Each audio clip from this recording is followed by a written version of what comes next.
Il y a longtemps, le grand Dieu annonça la création du monde. Le Dieu ordonna ensuite ses fidèles animaux de descendre et de guider l'humanité. Suivant la volonté du grand Dieu, les fidèles descendirent dans le monde pour le rendre fertile. Ils enrichirent les vies humaines, bâtissant un royaume pour elles. Ce royaume grandit pour devenir le grand empire Vista.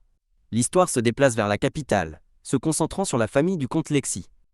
Un magnifique domaine est montré, quelqu'un faisant remarquer le statut du comte.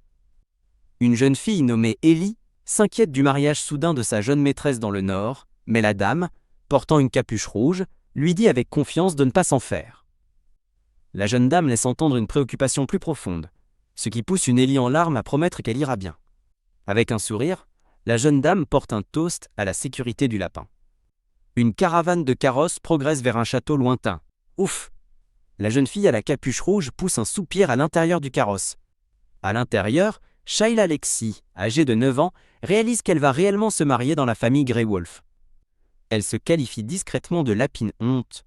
Le mythe fondateur de l'Empire Vista est rappelé, créé par des animaux qui servirent le grand Dieu. Selon ce mythe, les nobles de l'Empire, y compris la famille royale Salazar, tous vinrent des esprits animaux ancestraux qui représentent leur maison noble. Parmi eux, la famille ducale Grey Wolf est gardienne du Nord et vénère le loup. Ils sont connus comme la puissante paix d'acier de l'Empire. En contraste, Shayla réfléchit à sa propre famille, les comtes Lexi, qui ont acquis leur richesse par le commerce et une prétendue descendance d'un lapin lunaire. Elle se demande pourquoi la puissante famille Grey Wolf accepterait un mariage avec eux.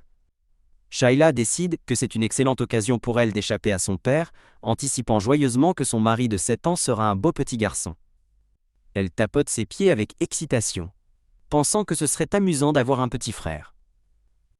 Avec un sourire malicieux, elle se demande avec impatience quel genre de personne il sera. Et ainsi, dans un grand château blanc comme neige, le mariage de Callion Grey Wolf et Shayla Lexi commence. Un prêtre récite les vœux de mariage, promettant une vie d'amour et de confiance. Le prêtre les déclare mari et femme, mais Shayla se tient seule à l'autel, les yeux bandés. Son esprit devient vide sous le choc. Les cloches de mariage sonnent, célébrant l'union. Plus tard cette nuit-là, Shayla est furieuse, remettant en question un mariage avec une mariée mais sans mari. Elle fulmine contre la cérémonie misérable et l'affront que le mari n'ait même pas montré son visage, surtout pour une grande famille comme les Grey Wolf. Elle se souvient nerveusement d'un autre détail troublant de la cérémonie. C'était la manière intense et troublante dont le duc de Grey Wolf l'avait regardée. Shayla tremble, certaine que quelque chose ne va terriblement pas. Un domestique l'informe que le jeune maître Callion est déjà dans la chambre, ce qui la trouble, puisqu'il n'a même pas assisté au mariage. Bien qu'elle trouve cela étrange, elle repousse sa peur, déterminée à ne pas reculer maintenant. Résolue, elle ouvre en grand les portes de la chambre nuptiale. Elle entre dans la pièce mais la trouve complètement vide, se demandant ce qui se passe. Tandis qu'elle se tient là, elle perçoit une odeur étrange et nauséabonde dans l'air. Elle renifle autour de la pièce propre, essayant de localiser la source de l'étrange odeur. Panique, elle couvre sa bouche, soudain inquiète d'être observée et de devoir être prudente. En regardant le lit vide, elle commence à craindre que son nouveau mari ne soit pas venu simplement parce qu'il ne l'aime pas. Mais ensuite elle se demande pourquoi les Grey Wolf l'auraient choisi spécifiquement, et une sombre pensée émerge. Elle s'imagine un sacrifice de lapin pour la famille Grey Wolf, se rappelant que certaines familles nobles offrent des herbivores à leurs esprits ancestraux prédateurs. Son esprit sombre dans la panique, réalisant que ce mariage pourrait en fait être un rôti de lapin. Ah, elle hurle de terreur et trébuche, tombant au sol. Prostrée au sol, elle entend un bruit et se demande si les loups dont on dit qu'ils rôdent dans le château sont réels. Écoutant attentivement, elle essaye de déterminer d'où venait le son. Ses yeux se posent sur un ensemble de portes, pensant que le bruit venait du dressing. Prudemment, elle se lève et s'approche de la porte du dressing pour enquêter. S'arrêtant brusquement, elle fait un pas hésitant. Dans la grande pièce, elle aperçoit une petite créature blanche et gémissante dormant sur le sol. Son cœur s'emballe tandis que ses yeux d'or s'écarquillent de surprise. C'est un chiot blanc et moelleux, dormant paisiblement au milieu des étincelles. Le chiot ouvre lentement ses beaux yeux bleus et tristes. Shayla s'agenouille, hypnotisée par la petite créature devant elle. Un souvenir explique que les esprits animaux ancestraux ne sont que des symboles pour les familles nobles. Mais rarement, des mutants naissent, comme Shayla et sa sœur jumelle Layla, une lapine. Ces mutants sont considérés comme une disgrâce, et elle se souvient du regard désapprobateur de son père. En fixant le chiot gémissant, Shayla a une réalisation soudaine et choquante concernant le mariage précipité. Elle réalise que l'héritier de Grey Wolf doit être un mutant, puis demande doucement au chiot pourquoi il gémit. Elle imagine le petit louveteau luttant pour apprendre l'étiquette noble. Elle pense que le petit chiot tremblant est trop petit et impuissant pour même ressembler à un loup. Souriez, elle réalise qu'ils sont pareils, et suggère que sa forme mutante est la raison pour laquelle il a manqué le mariage. Tandis qu'elle tend la main vers lui, lui demandant s'il est un loup, le chiot recule de peur. Le loup la fixe intensément, frustré qu'elle ne le comprenne pas et exigeant son attention. Il se lance en une tache sombre, surprenant une Shayla aux yeux écarquillés. La skin se déplace vers une carte de Hemlock dans la partie nord de l'Empire. Une histoire du Dash de Grey Wolf commence à se dérouler.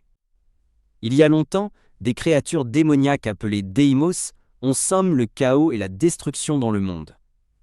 Un œil bleu féroce et déterminé observe depuis l'obscurité. Un légendaire guerrier noir, un loup avec une épée, fut envoyé pour vaincre le mal. C'est la légende du loup noir, un héros prophétisé pour sauver le Nord. La prophétie prédit que l'héritier de Grey Wolf naît avec le destin de ce loup noir. De retour au présent, Shayla trouve l'adorable chiot en colère et lui assure qu'elle ne l'ignore pas, mais il pense le contraire. Elle se souvient comment ses propres oreilles de lapin étaient apparues lorsqu'elle avait entendu parler du mariage, lui valant une réprimande. Il fulmine en silence, pensant que les histoires de maris dévoués du Nord sont des mensonges, et qu'il n'a jamais voulu se marier. Shayla le surprend en se penchant, lui demandant s'il la déteste parce que sa famille est inférieure. Elle sourit doucement, se rapprochant et demandant s'il la déteste simplement personnellement. Sa franchise laisse le petit loup complètement déconcerté et sans voix. Panique, le chiot s'enfuit, laissant une Shayla surprise tenter de l'atteindre. Elle le regarde fuir, lui demandant où il pense aller. Le suivant, Shayla déclare le mariage invalide et exige qu'il sorte de sa cachette. Le chiot est choqué, rétorquant qu'il n'a même pas assisté au mariage. Elle réalise qu'il a intentionnellement manqué le mariage pour l'annuler et il détourne le regard avec culpabilité. Une vague de déception submerge Shayla alors qu'elle comprend ses véritables intentions. Elle s'assied, abattue, déplorant le voyage d'un mois qu'elle a enduré comme une idiote. Serrant les poings, elle se sent complètement stupide de ne pas avoir réalisé la vérité plus tôt. Une voix depuis sa cachette lui donne des indications vers une salle de stockage. Il lui dit de trouver quelqu'un nommé Henry pour une calèche de retour, ce qui pousse Shayla à demander s'il la haïssait à ce point.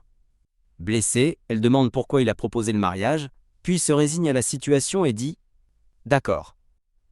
Avec un dernier au revoir, Callion, elle se tourne pour partir, alors que le chiot pousse un triste gémissement. Le chiot, Callion, regarde la porte se fermer, se demandant si elle est vraiment partie. Il panique, regrettant ses actions et souhaitant avoir au moins dit au revoir.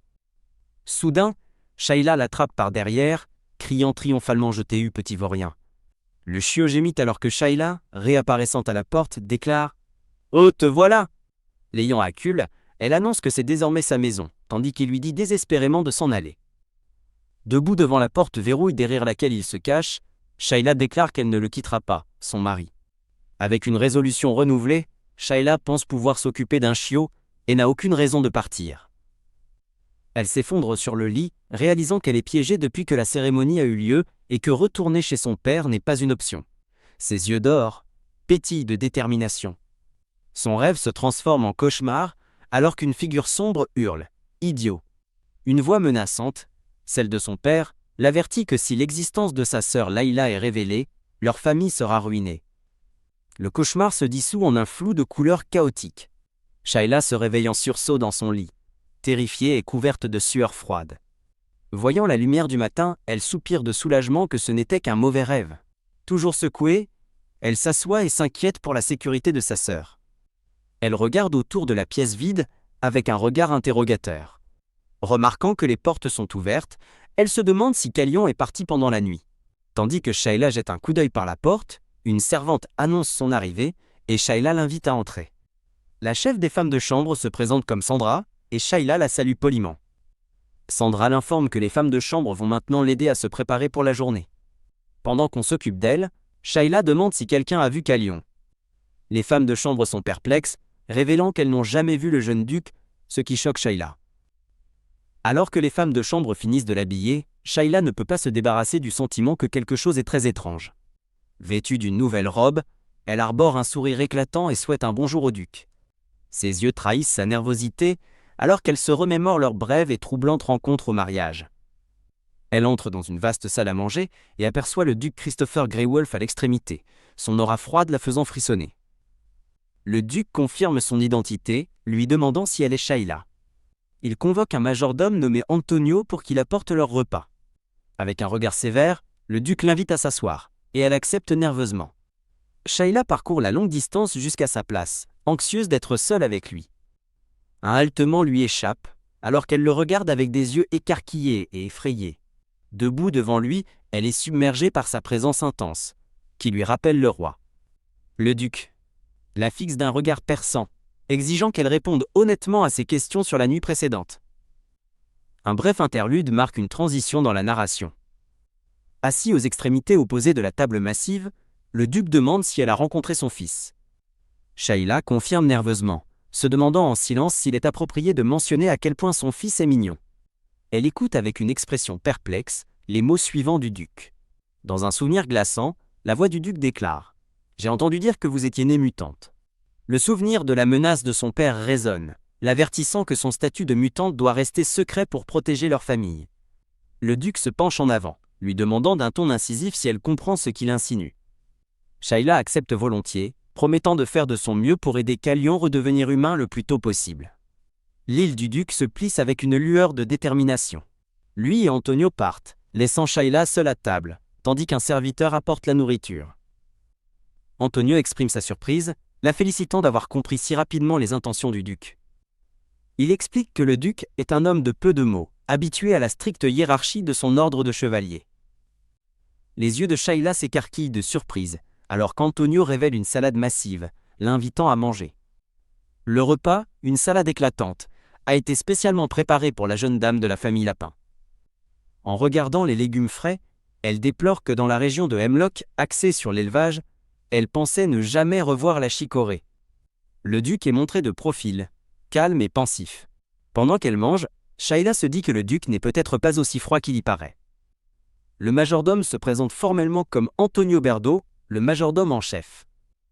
Antonio sourit chaleureusement, insistant pour qu'elle l'appelle simplement par son prénom.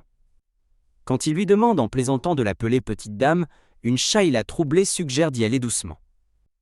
Une pensée soudaine la frappe. Le majordome en chef est au courant pour Calion, mais les autres serviteurs semblent complètement ignorer son existence. Se tournant vers le majordome, elle commence timidement à poser une question. Antonio révèle que le duc n'a jamais restreint les mouvements de Calion. Shayla demande pourquoi les servantes n'ont jamais vu Calion, et Antonio commence à expliquer. Elle se demande pourquoi il est enfin, alors que personne ne le menace comme son père l'a fait. Imaginant la menace non dite du duc, Shayla décide de se rapprocher de Calion pour sécuriser sa position. Les oreilles de lapin sorties, elle le cherche dans la vaste pièce vide. Trouvant une touffe de fourrure, elle constate qu'il n'y a aucune odeur, et décide de vérifier ensuite la chambre nuptiale. Une jeune servante nommée Anna dirige Shayla vers la chambre de Calion, mais ne sait pas s'il est à l'intérieur. Anna panique, avertissant Shayla que personne n'est autorisé dans la chambre du jeune maître sans permission. Les yeux d'or de Shayla brillent d'une détermination inébranlable.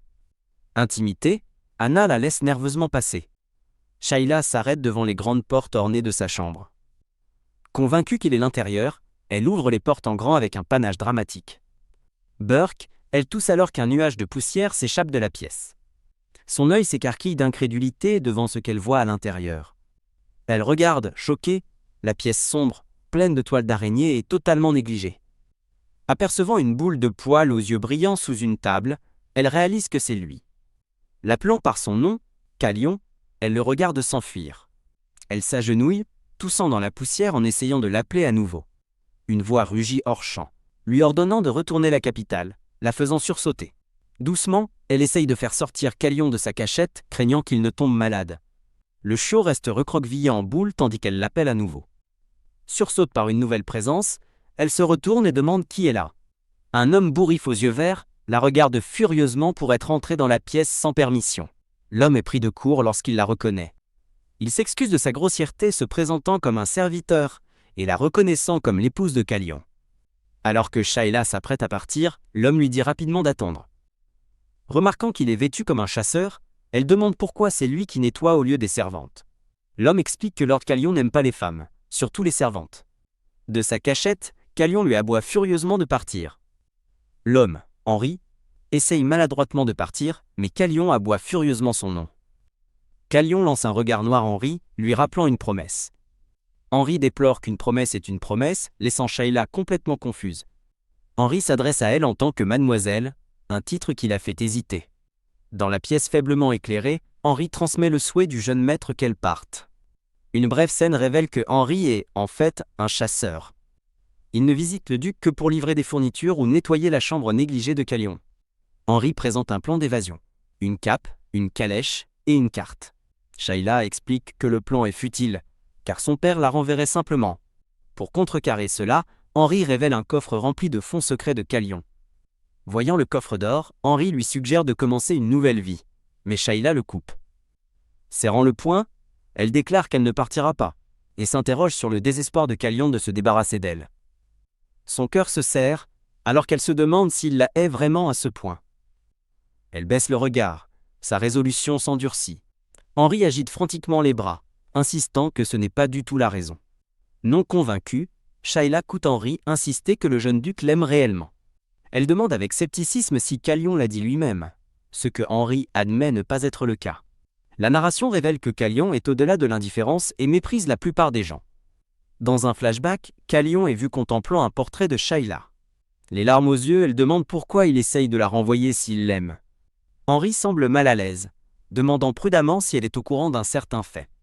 Une narration décrit la loyauté de la famille Grey Wolf envers leur famille, leurs épouses et leurs domaines, sur une image romantique d'un duc et de sa dame. Bien que qualifiée de folle, la narration poursuit que la famille est toujours restée les gardiens de la frontière. Shayla demande Henri, alors qu'il commence à expliquer les véritables intentions du jeune duc. Henri révèle que Calian veut annuler le mariage par considération pour elle, afin qu'elle puisse trouver un meilleur mari. Shayla se moque, demandant où elle pourrait bien trouver un meilleur parti, et Henri, nerveux, évoque les circonstances du jeune duc. Quand elle exige de savoir ce qui ne va pas avec Calion, un Henri déconcerté ne peut que bégayer qu'il n'est pas ordinaire. Une détermination tranquille brille dans les yeux d'or de Shayla, un panneau de transition indique. Mais pour moi, déplaçant le centre de la mémoire. Dans un flashback, une Shayla plus jeune tient doucement un petit lapin blanc. Elle serre le lapin fort dans ses bras, le visage empreint d'une pure affection. De retour au présent, elle serre le poing, pensant qu'elle doit rester pour que sa sœur aille bien. Elle se souvient que la femme de chambre en qui elle a confiance est toujours la servante de son père menaçant, renforçant sa résolution. Les larmes aux yeux, elle jure d'aider Calion à redevenir humain, afin de pouvoir amener sa sœur ici, se demandant avec frustration pourquoi il continue de la repousser. Baissant la tête, elle dit à Henri qu'elle comprend son point de vue, mais que le plan de départ est l'idée de Calion, pas la sienne. Avec un sourire radieux, elle déclare qu'elle aime beaucoup le mariage, et ne retournera absolument pas à la capitale. Lorsque Shayla remarque qu'Henri semble proche de Calion, il admet que c'est seulement parce que le jeune duc n'interagit avec personne d'autre. Elle s'approche de la porte de la chambre de Calion, et annonce qu'elle entre. Maintenant vêtue d'un équipement de nettoyage complet, Shayla annonce qu'elle va nettoyer sa chambre et l'invite à regarder. Se souvenant comment elle a pris soin de sa sœur négligée, elle est convaincue que s'occuper d'un bâtard sera un jeu d'enfant. Avec de vigoureux coups de balai, elle commence à nettoyer l'embrasure de la porte touffue par la poussière. Elle continue de balayer avec beaucoup d'efforts. Le nettoyage d'un terrain continue devant sa chambre. Après un certain temps, elle fait une pause, inspectant la pièce qu'elle a commencé à nettoyer. Submerge, elle réalise qu'elle a frotté une seule tâche pendant 1 heure et admet que la pièce est un sérieux défi. Sortant, elle appelle la femme de chambre, Anna, demandant un peu d'aide. Anna est choquée par l'état sale de la jeune dame tandis que Shayla explique la saleté de la pièce et demande des produits de nettoyage. Tandis qu'Anna panique que la jeune dame se nettoie elle-même, une Shayla fatiguée insiste sur le fait qu'elle ne peut pas le laisser vivre dans la poussière. Comprenant la situation, Anna pose sa main sur un oreiller frais. La jeune femme de chambre met ses mains sur sa tête, se demandant ce qu'elle peut faire pour aider. Avec un clair d'inspiration, Anna se tourne et propose de lui fournir son arme secrète. Alors qu'elle utilise le nouvel outil, Shayla admet que même avec de l'aide, la pièce reste une tâche difficile. J'ai jeté un coup d'œil depuis l'embrasure de la porte. Anna se demande si la jeune dame peut gérer seule cette tâche monumentale. Shayla lève la serpillière, identifie comme l'arme secrète qu'Anna lui a tendue. Elle se moque du marketing dramatique du détergent de nettoyage premium coûteux qu'elle utilise maintenant. Admettant que la performance du produit est étonnamment bonne, elle remarque soudain quelque chose concernant le nom du marchand. Alors que le soleil se couche sur le château, elle décide qu'elle en a fait assez pour la journée. Passant la tête dans la pièce, elle promet joyeusement à Calion surpris qu'elle sera de retour demain. Calion lui dit de mauvaise humeur de retourner à la capitale, mais elle lui fait simplement un joyeux demain de la main et s'en va.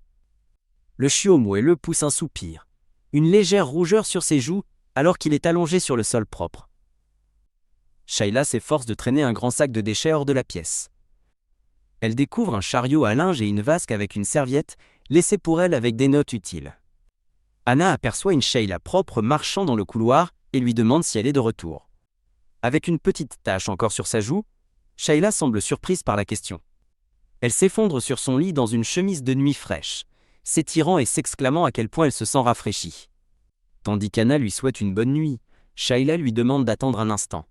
Shayla remercie Anna pour son aide, laissant la jeune femme de chambre confuse quant à ce qu'elle a fait. Souriant chaleureusement, Shayla fait remarquer qu'Anna a prévenamment laissé le chariot et préparé sa chambre à l'avance. Elle demande pourquoi Anna ferait tant pour elle, et la femme de chambre hésite à répondre. Avec un coup de poing déterminé, Anna déclare qu'elle l'a fait pour soutenir la jeune dame, la future véritable puissance du château Greywolf. Anna explique qu'historiquement, la duchesse de Greywolf a toujours détenu le véritable pouvoir, laissant Shayla se demander si cela s'applique même au froid duc actuel. Une femme de chambre aux cheveux bruns nommée Ellie insiste humblement sur le fait qu'elle n'est qu'une flagorneuse. Dans la chambre, les pensées de Sacha révèlent la confession d'Ellie. Elle a tout fait pour une augmentation et une promotion de carrière. Pft. Une Sacha ravie glousse, gonflant ses joues face à cette confession honnête.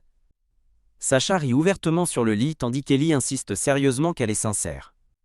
Se calmant, Sacha promet d'aider Anna plus tard, lui demandant d'abord d'écouter une histoire. Sacha demande à Anna si elle sait ce qu'il y a dans la chambre de Lyon, mais Anna admet n'y être jamais entrée. Son histoire commence par la vision d'un miasme sombre et tourbillonnant au plafond de cette pièce. La scène se déplace vers une femme de chambre, le visage masqué, qui regarde vers le haut dans une grande pièce. Le récit décrit des créatures démoniaques, les Deimos, apparaissant d'un autre royaume et un guerrier qui les combat. Ce guerrier est le légendaire loup noir, le mythe héroïque du Nord, destiné à repousser les démons. L'histoire revient en arrière sur les parents de Lion, un homme aux cheveux noirs et une femme aux cheveux argentés, alors que Lion était encore dans le ventre de la duchesse. De retour au présent, Sacha pose une question hypothétique à Anna sur le fait d'être l'enfant de cette prophétie. Elle demande ce que Anna ferait si elle était née mutante un loup blanc, au lieu de celui noir prophétisé. Une Anna stupéfaite reste totalement sans voix face à la question. Haletement. La réalisation survient alors que Anna comprend que Sacha parle du jeune seigneur. Panique, Anna agite frénétiquement les mains, jurant qu'elle ne sait rien, mais Sacha clarifie calmement qu'il s'agit juste d'un scénario « et si ». Sacha la regarde attentivement, lui demandant ce qu'elle pense qu'elle ferait dans cette situation. L'île de Anna se remplit d'une seule larme alors qu'elle considère cette hypothèse douloureuse. Perdue dans ses pensées, elle murmure qu'elle ferait probablement. La scène transitionne avec une image de délicate rose bleu clair. La nuit tombe sur le grand domaine ducal au toit en flèche. Un petit chiot blanc, Lion, merge de derrière un rideau. Il observe la pièce rangée, remarquant qu'elle est complètement différente depuis que Sacha l'a nettoyée et se demandant si cela a été difficile pour elle. Une légère rougeur effleure ses joues, alors qu'il se demande pourquoi elle se donnerait tant de mal juste pour lui. Derrière un rideau, un homme mystérieux coiffe d'un chapeau tend un sac à Lion, confirmant qu'il apporte ce qui avait été demandé.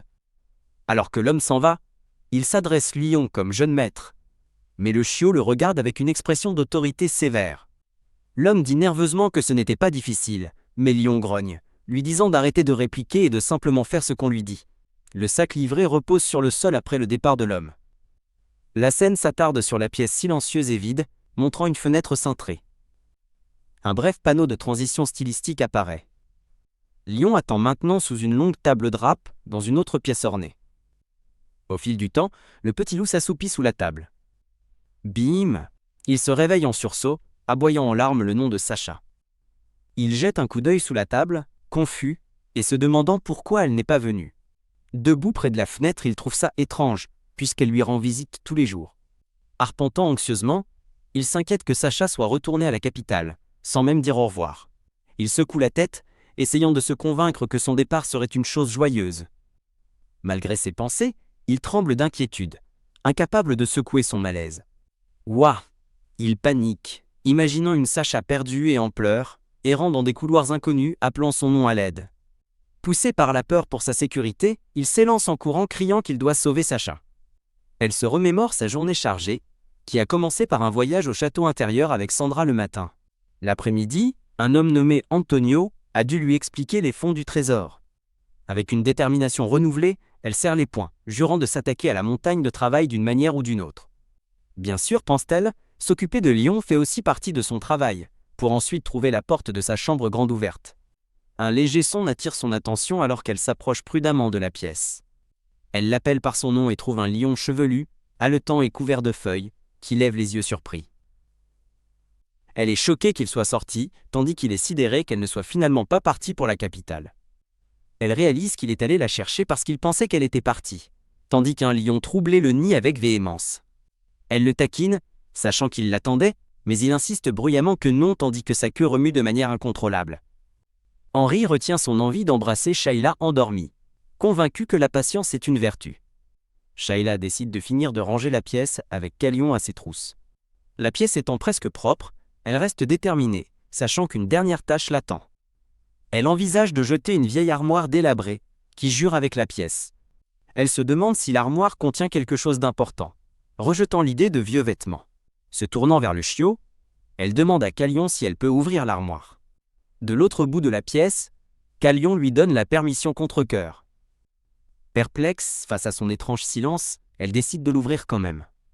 D'un souffle d'air, elle ouvre en grand les portes de l'armoire. Ses yeux s'écarquillent d'incrédulité alors qu'elle s'interroge sur ce qu'elle voit à l'intérieur. Un flashback révèle la pensée d'une femme de chambre, selon laquelle le contenu est probablement quelque chose de triste. Dans le passé, la femme de chambre explique qu'une mère meurt si elle donne naissance à un mutant, ce qui fait réaliser à une jeune Shayla pourquoi elle et sa sœur n'ont jamais connu leur mère. Un flashback montre un homme sombre tenant un nouveau-né au-dessus du corps d'une femme décédée. L'homme pleure sur le bébé, accablé par le chagrin profond d'un père. À l'intérieur de l'armoire, Shayla découvre une collection de vêtements de bébé flambant neufs. Elle touche les vêtements confectionnés avec soin, réalisant qu'ils n'ont jamais été portés. Une inscription est révélée. En attendant notre cher bébé Calion, mère, hiver 1277. Serrant un petit vêtement, la détermination de Shayla se renforce. Elle parcourt du regard la pièce fraîchement nettoyée en direction du lit principal. D'un pas ferme, elle déclare qu'elle dormira dans la chambre de son mari ce soir. Elle se blottit avec Calion sur une méridienne. Dans une scène paisible, elle dort profondément en câlinant le petit chiot blanc. Le CHTEAU et montre sous un ciel tranquille et clair de lune. Clac!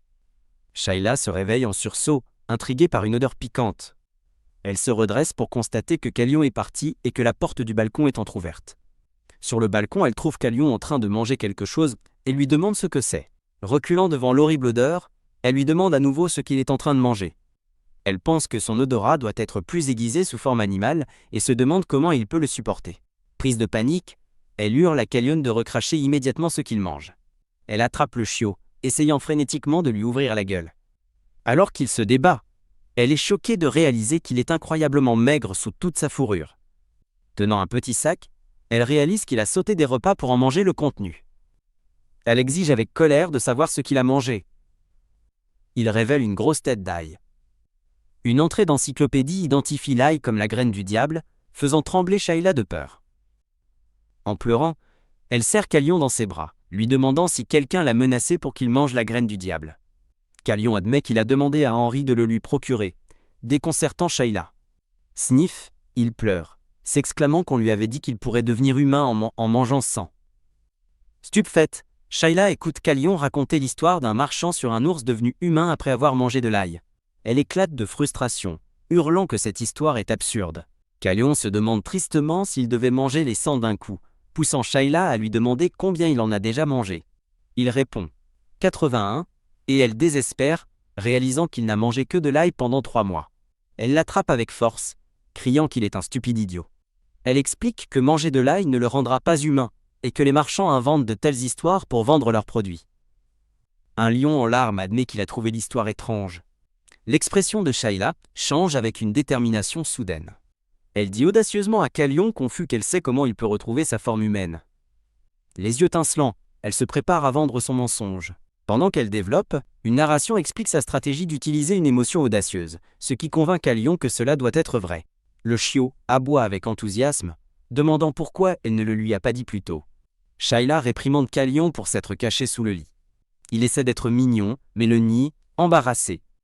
Lorsque Calion demande comment devenir humain, Shayla révèle qu'il doit suivre son entraînement pas à pas. La première étape est de bien manger, ce qu'il fait avec enthousiasme. Après son repas, un Calion repue s'assoupit tandis que Shayla médite sur sa faim. Ses pensées se tournent vers son père alors que la scène change. Shayla informe son père qu'elle prendra désormais son petit déjeuner dans la chambre avec Calion. Elle quitte la salle à manger, laissant son père et son vin. L'aide du duc observe que Shayla est remarquablement perspicace pour son âge. Il rapporte qu'elle a déjà réorganisé la chambre du jeune maître, ce qui pique l'intérêt du duc. L'aide ajoute que Calion est même sorti de sous le lit, montrant l'influence positive de Shayla.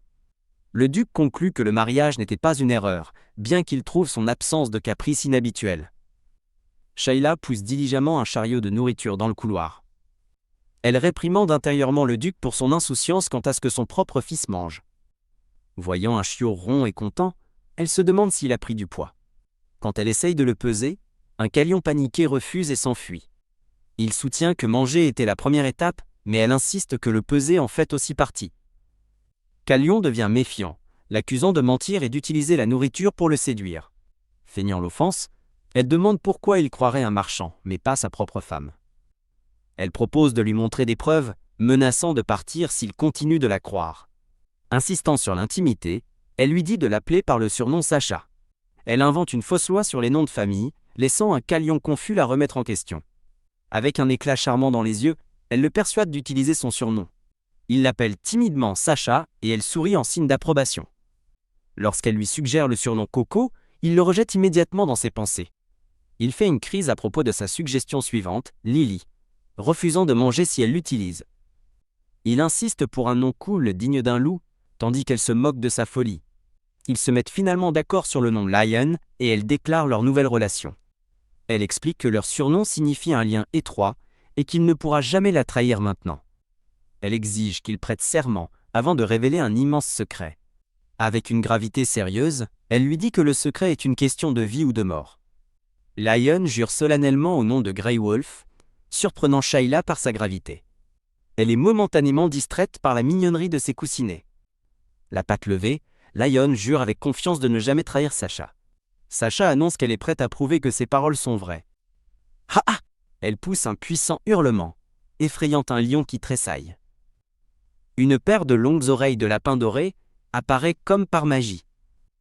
Dans un nuage de fume, elle se transforme en un petit lapin jaune. Un lion stupéfait fixe, les yeux grands ouverts, le minuscule lapin devant lui. Il éclate en une frénésie panique, criant que Sacha s'est transformé en lapin. Son excitation panique continue alors qu'il s'émerveille de sa petite forme de lapin. Follement joyeux, Lion bondit joyeusement vers la lapine Sacha. Maintenant sous forme de lapin, Sacha est soudainement terrifiée par sa propre petite taille. Elle arrête son approche avec une petite patte sur son nez, le déroutant. De sa nouvelle perspective, elle réalise que ses grandes pattes et ses griffes sont terrifiantes. Ses dents aiguisées ressemblent maintenant à des armes mortelles qui pourraient la tuer d'une seule morsure.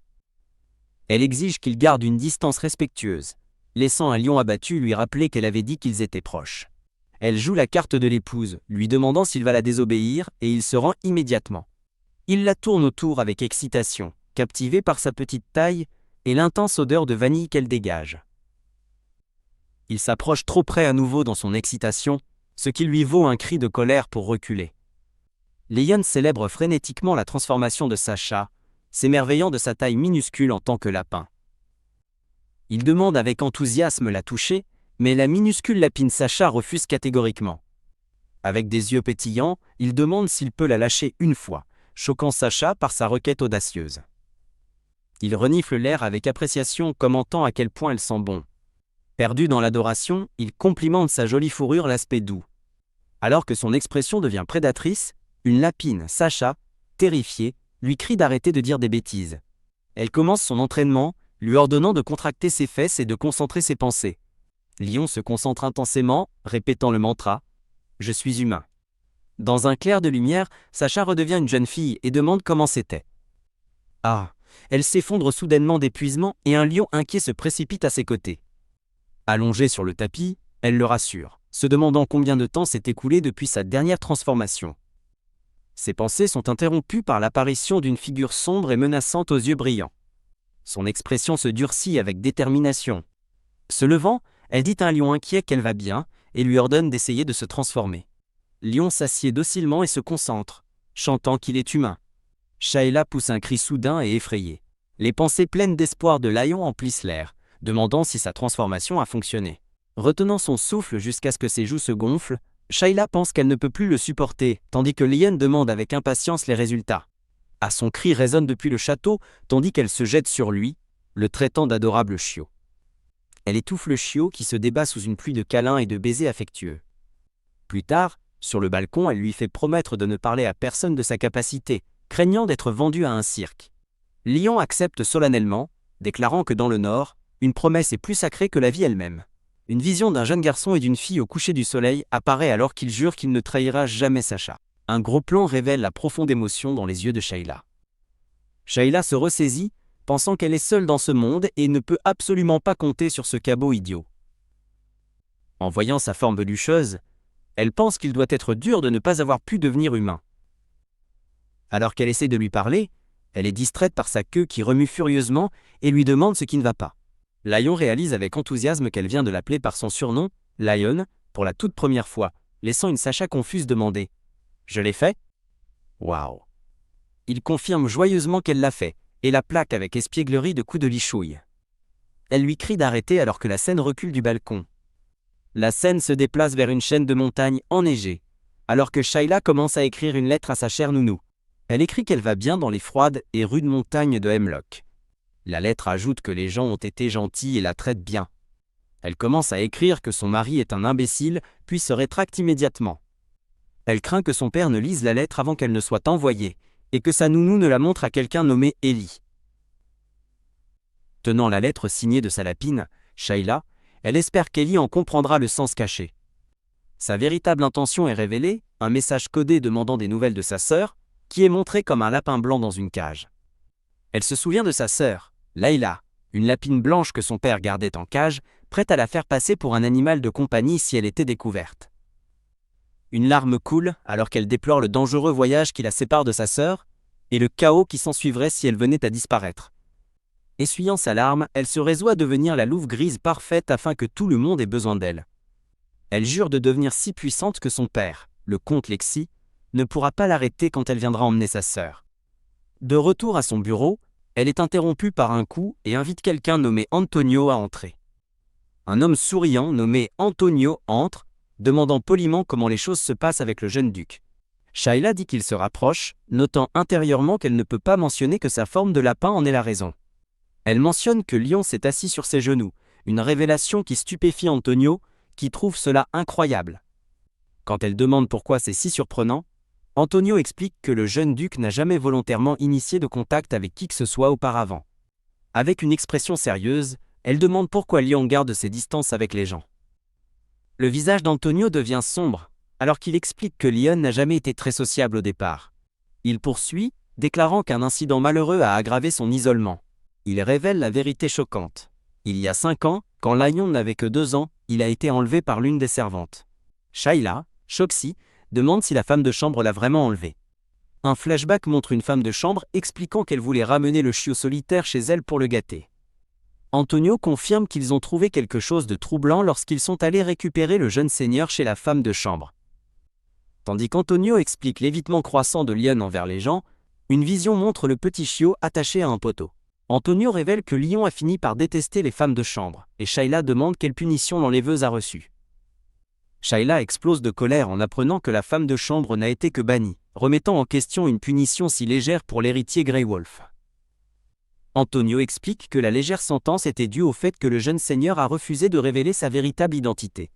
Ses pensées clarifient que Lion était trop honteux pour admettre qu'il était Calion Grey Wolf. Elle réalise qu'il a dû détester être traité comme un animal de compagnie, rendant encore plus humiliant de révéler son lignage royal. Shayla se demande silencieusement si elle l'a aussi blessé en le traitant de mignon. Antonio la supplie sincèrement d'aider le jeune seigneur à retrouver son véritable moi. Plus tard, tandis que sa femme de chambre lui brosse les cheveux, Shayla l'appelle Anna. Tandis qu'Anna lui brosse les cheveux, Shayla pose une question hypothétique sur le jeune seigneur mutant, ce qui pousse Anna à remarquer sa constante focalisation sur lui. Shayla demande quel est le vrai problème si quelqu'un ne peut pas admettre qu'il est le jeune seigneur, et Anna médite sur la question. Une sombre vision montre un petit chiot face à une foule de figures moqueuses, tandis qu'Anna suggère que les réactions négatives des gens sont le problème. Shayla soutient que son statut d'héritier Grey Wolf devrait tout changer, et une Anna surprise acquiesce, disant que personne n'oserait lui manquer de respect.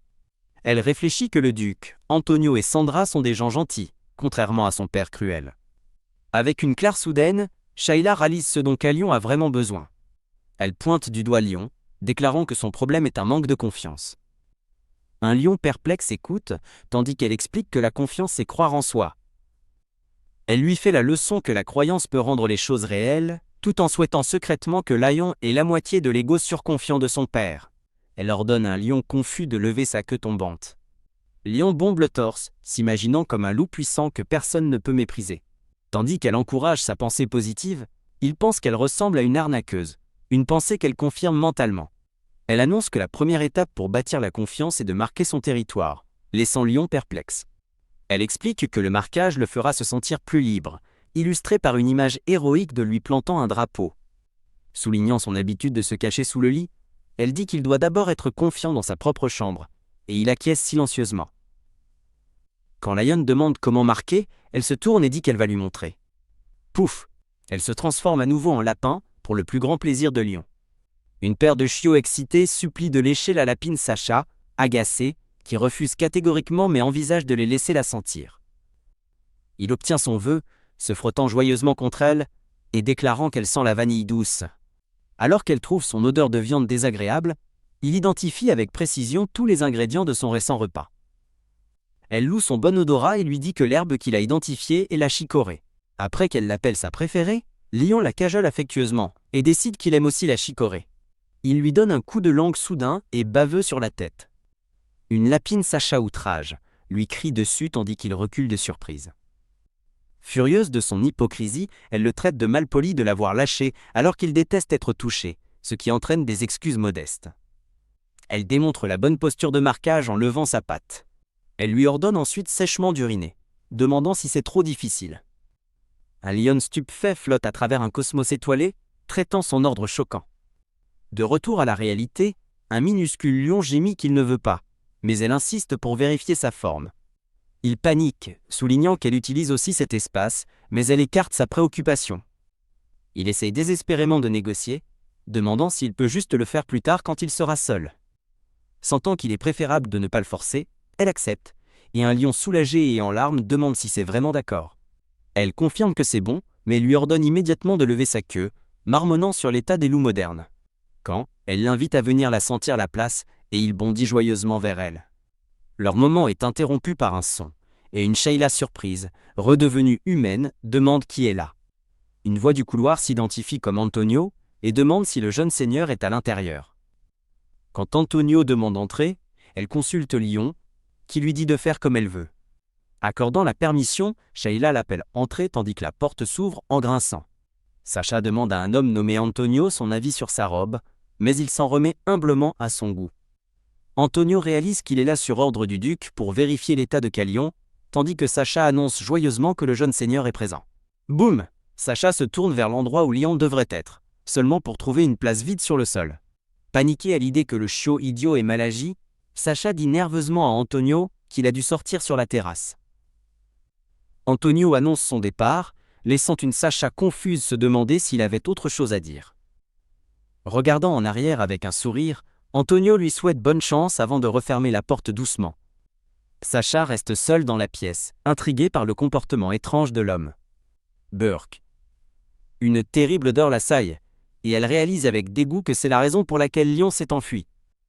Elle trouve Lion caché sous le lit, lui demandant avec colère s'il a marqué son territoire dans la pièce. Sa colère s'évanouit, alors qu'elle le félicite, décidant qu'il a dû vouloir utiliser la place sous le lit en premier. Elle se corrige mentalement pour ne pas le trouver mignon, tandis que le petit chiot blanc la regarde avec curiosité. Applaudissant avec enthousiasme, elle le traite de bon chien, tandis que sa queue frétillante trahit sa pensée qu'il n'a rien fait de spécial. Tandis que Sacha sourit les mains jointes, Lion s'adresse doucement à elle. Un lion rougissant demande si elle était sur le point de lui faire un clin. La scène se concentre sur ses petites pattes propres posées sur le sol. Un doux moment d'affection plane dans l'air entre eux. Lion rappelle tristement Sacha qu'elle avait l'habitude de le caresser et même de l'embrasser, ce qui la trouble. En y repensant, Lion se plaint qu'elle ne l'a pas caressé de toute la journée, un fait qui semble la surprendre. Un lion boudin se demande si elle est contrariée, mais Sacha pense que c'est elle qui se retient pour son bien. Les larmes aux yeux, Lion demande si elle ne l'aime plus, laissant Sacha sans voix. Sacha s'énerve, accusant son compagnon sous forme de lapin de ne l'aimer que lorsqu'elle est un lapin, une accusation qu'il nie en pleurs. Elle crie qu'il l'évite quand elle est humaine, mais Lion insiste que ce n'est pas vrai. Il explique que sa petite forme de lapin le rend protecteur, mais elle le traite juste de menteur. Oups! Le chiot recule sous le choc, alors que Sacha déclare qu'il ne l'aime que parce qu'elle sent bon.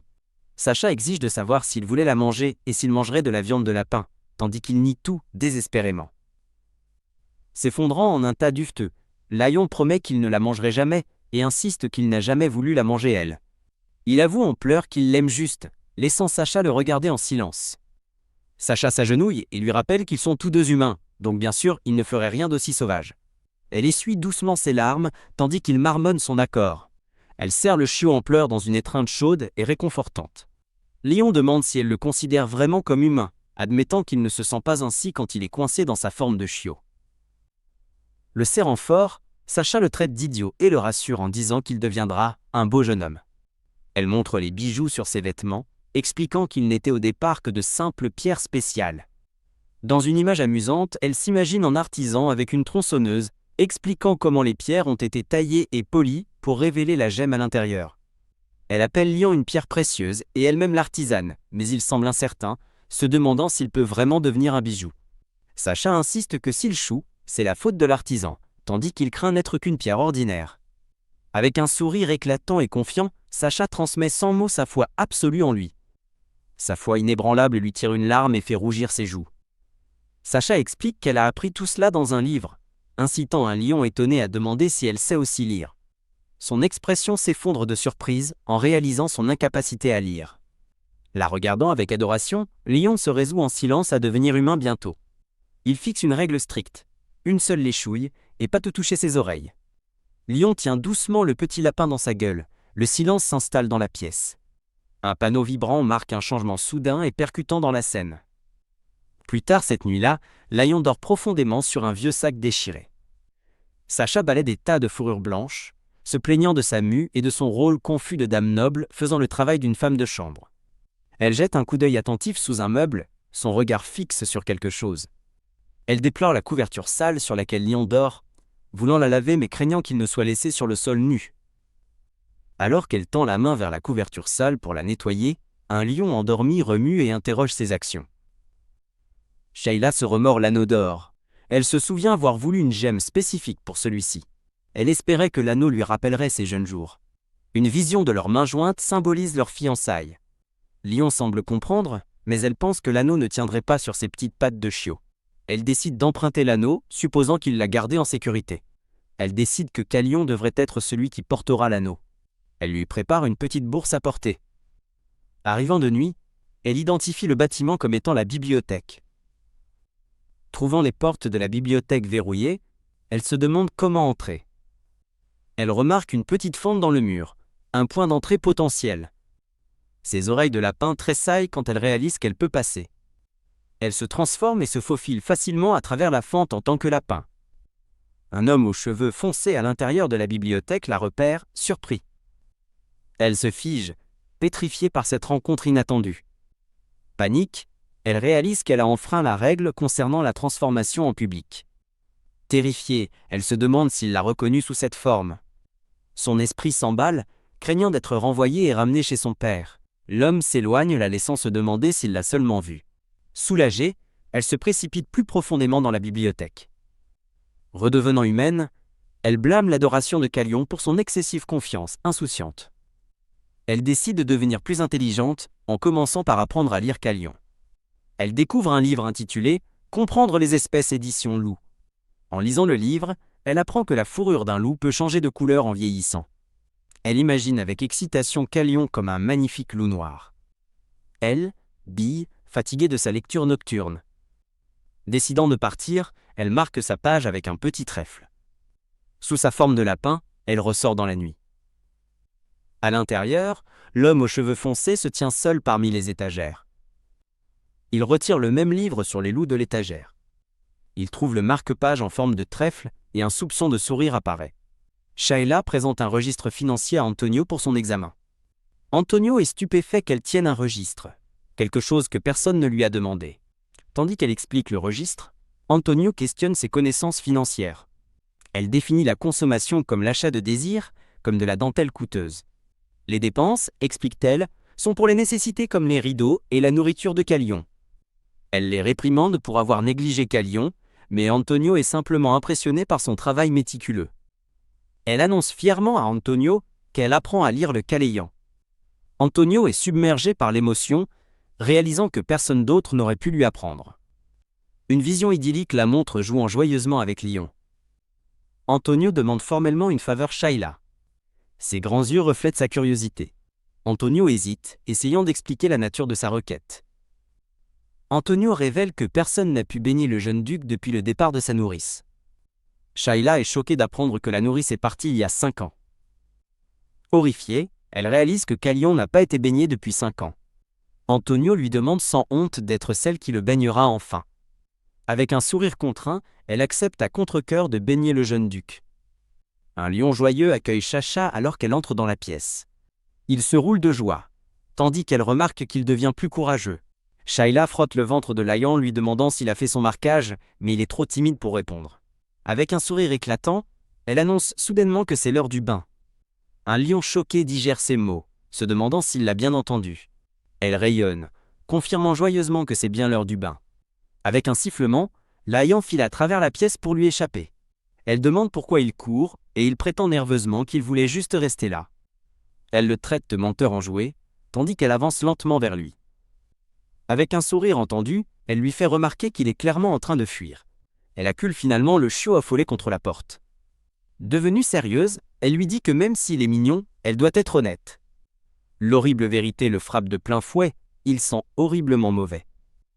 Il est stupéfait par l'accusation, mais elle insiste sur le fait que l'odeur est vraiment affreuse. Elle explique gentiment que le bain est pour sa santé, mais il hésite toujours. Au moment où elle s'approche, il s'élance de nouveau vers la liberté. Il se cache sous le lit, refusant avec défi de sortir et de se baigner. Il argue qu'être mignon devrait suffire, mais elle déclare que non. Un gémissement soudain « Ah !» provient de sous le lit. Shayla simule astucieusement une blessure, poussant un lion paniqué à jeter un œil, inquiet. Son talage dramatique de larmes et ses accusations d'avoir été blessé plongent Lion dans une panique totale, et il s'excuse abondamment, la suppliant de ne pas être contrarié. Entièrement coupable, il cède en larmes et accepte de se baigner. Tenant le chiot désormais soumis, elle lui fait promettre de s'y tenir. Le bain commence, révélant qu'il est si sale que le savon ne mousse même pas. Elle essore sa fourrure, lui montrant l'eau étonnamment noire comme du goudron. Tandis qu'elle le rince, il se demande avec espoir s'il sentira enfin bon comme elle. Il décide que rendre Sacha heureuse vaut bien le bain tant redouté. Toujours inquiet, il demande si sa blessure va bien, et elle l'assure que tout va bien. Elle note à quel point il est étonnamment bien élevé comparé à sa propre sœur. Un bref souvenir montre sa lapine, Sacha, appréciant calmement un bain. Après le bain, il insiste pour voir où elle a été blessée. Elle admet timidement avoir menti sur sa blessure, ce qui le choque complètement. Il n'est pas en colère, juste incroyablement soulagé de ne pas l'avoir réellement blessée. L'incident les incite tous deux à réaliser qu'ils doivent être plus prudents l'un envers l'autre. Après l'épreuve, elle tient silencieusement le chiot fraîchement nettoyé et enveloppé dans une serviette. Ailleurs, un rapport indique que la jeune duchesse s'entend bien avec le jeune duc. Un aide de camp se souvient comment le jeune duc avait violemment attaqué et chassé tous les précepteurs précédents. Antonio informe joyeusement le duc des progrès de Shayla, des leçons de lecture au récent bain. Avec un espoir retrouvé, le duc déclare que Lion assistera au banquet du festival de la chasse. Il prévoit de préparer une place pour son fils, bien que son aide de camp doute en privé que ce soit si facile. Antonio, cependant, a une confiance totale dans l'influence positive de Shayla. Le duc reconnaît que Shayla se débrouille bien, admettant qu'il n'aimait pas sa famille au début. Il songe qu'avec l'état de son fils, il ne pouvait pas se permettre d'être difficile sur les perspectives de mariage. Ce qui le dégoûtait vraiment, se souvient-il, c'était son père. Un souvenir montre Calion choisissant le portrait de Shayla, un destin qu'elle n'aurait jamais imaginé. Son plan initial était de laisser Calion trouver quelqu'un qu'il désirait vraiment. Il se souvient du père de Shayla, qui commercialisait dégoûtamment sa propre fille comme un produit de haute qualité. Le duc exprime silencieusement son mépris pour un homme qui parlerait de son enfant de cette façon. Il considère l'immense pression qu'elle a dû endurer sous un tel père. Il médite sur sa maturité inhabituelle, comme tenir des registres complexes à seulement 9 ans. Après un instant de réflexion, il décide d'accepter ses excentricités. Il conclut que si son seul problème est de se transformer occasionnellement en lapin, c'est une affaire triviale. Le duc ordonne de commencer les préparatifs du banquet et Antonio accepte. Antonio suggère d'inviter Lady Blanchie, étant donné qu'elle est un nouveau membre de la famille. Un flashback présente Blanchie, leur ancienne fille adoptive qui a épousé le comte de Piggy. Le duc rejette froidement l'idée, déclarant qu'elle ne fait plus partie de la famille Greywolf. En quittant la pièce, Antonio prend simplement acte de la décision du duc. Alors qu'il s'éloigne, Antonio contemple une autre question importante qu'ils doivent bientôt aborder. Lion contemple la pleine lune et une pensée révèle qu'il aura 8 ans après le prochain festival de la chasse. C'est comme un moment vital où il recevra l'appel de la lune. Une fille blonde en robe bleue, Shayla, ouvre joyeusement la porte et demande à Lion comment il va. Elle remarque son expression triste et lui demande pourquoi il a l'air si abattu. Quand il nie calmement que quelque chose ne va pas, elle sent qu'il ne dit pas la vérité. Elle propose de sauter leurs études pour la journée et lui demande s'il se sent malade tandis qu'il la frotte du nez. Panique, elle hésite à appeler un médecin, incertaine s'il a besoin d'un vétérinaire ou d'un médecin, avant d'appeler Sacha. Lion parle enfin, confessant à Sacha son souhait de devenir humain, tout comme elle. Elle le prend, l'encourageant passionnément à avoir confiance en ses progrès. Le soulevant, elle promet que sa patience finira par être récompensée. Alors qu'une vision d'un lion en pleurs apparaît, Shayla sort, se demandant si elle est insensible. Elle se dit qu'elle a peut-être oublié les difficultés auxquelles les mutants sont confrontés depuis qu'elle est devenue humaine. Décidant de l'expérimenter à nouveau, elle se résout à se transformer en lapin une dernière fois. Derrière un buisson, un bruissement signale sa transformation. Elle bondit dans la neige, maintenant un petit lapin jaune. Elle se fiche de peur tandis que 2 serviteurs la dominent, paraissant énormes de sa nouvelle perspective. Elle s'inquiète de rester coincée en lapin et imagine un homme la trouvant délicieuse. Elle réalise que si les gens acceptent Calion tel qu'il est, il n'aura pas à les craindre. Elle comprend que l'acceptation est ce qui compte vraiment, quelle que soit sa forme. Déterminée, Shayla jure d'aider Calion à apprendre à s'aimer. Un clair de lumière marque son retour à sa forme humaine.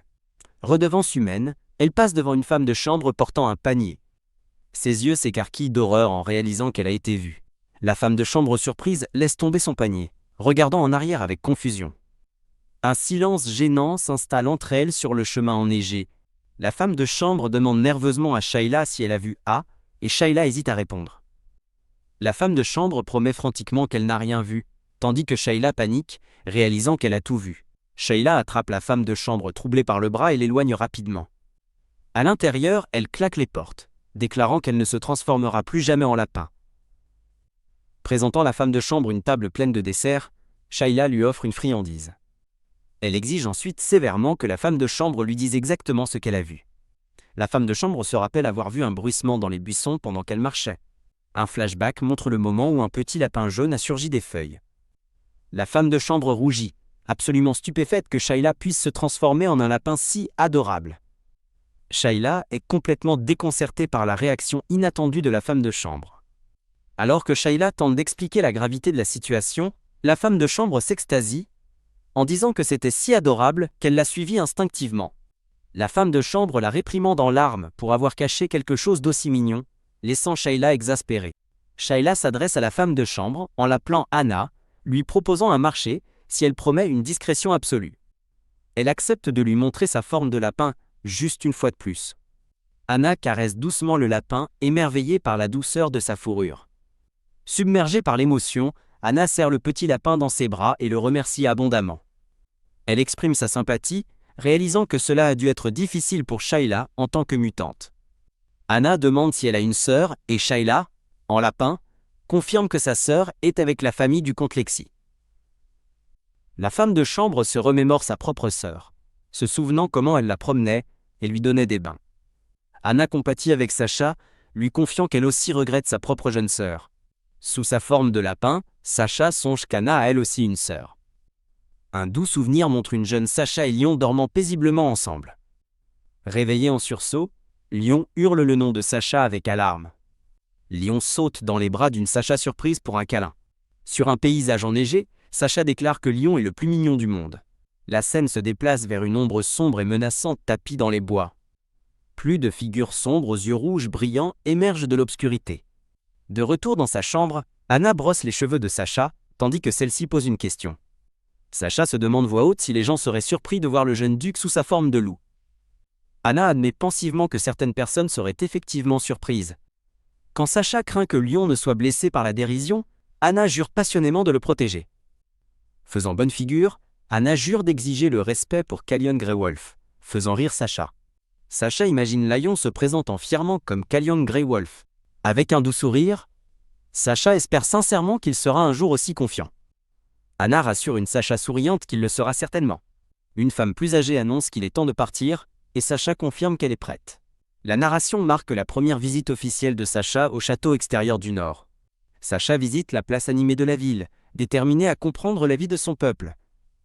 En marchant, la femme plus âgée note l'animation de la ville et les préparatifs hivernaux à venir.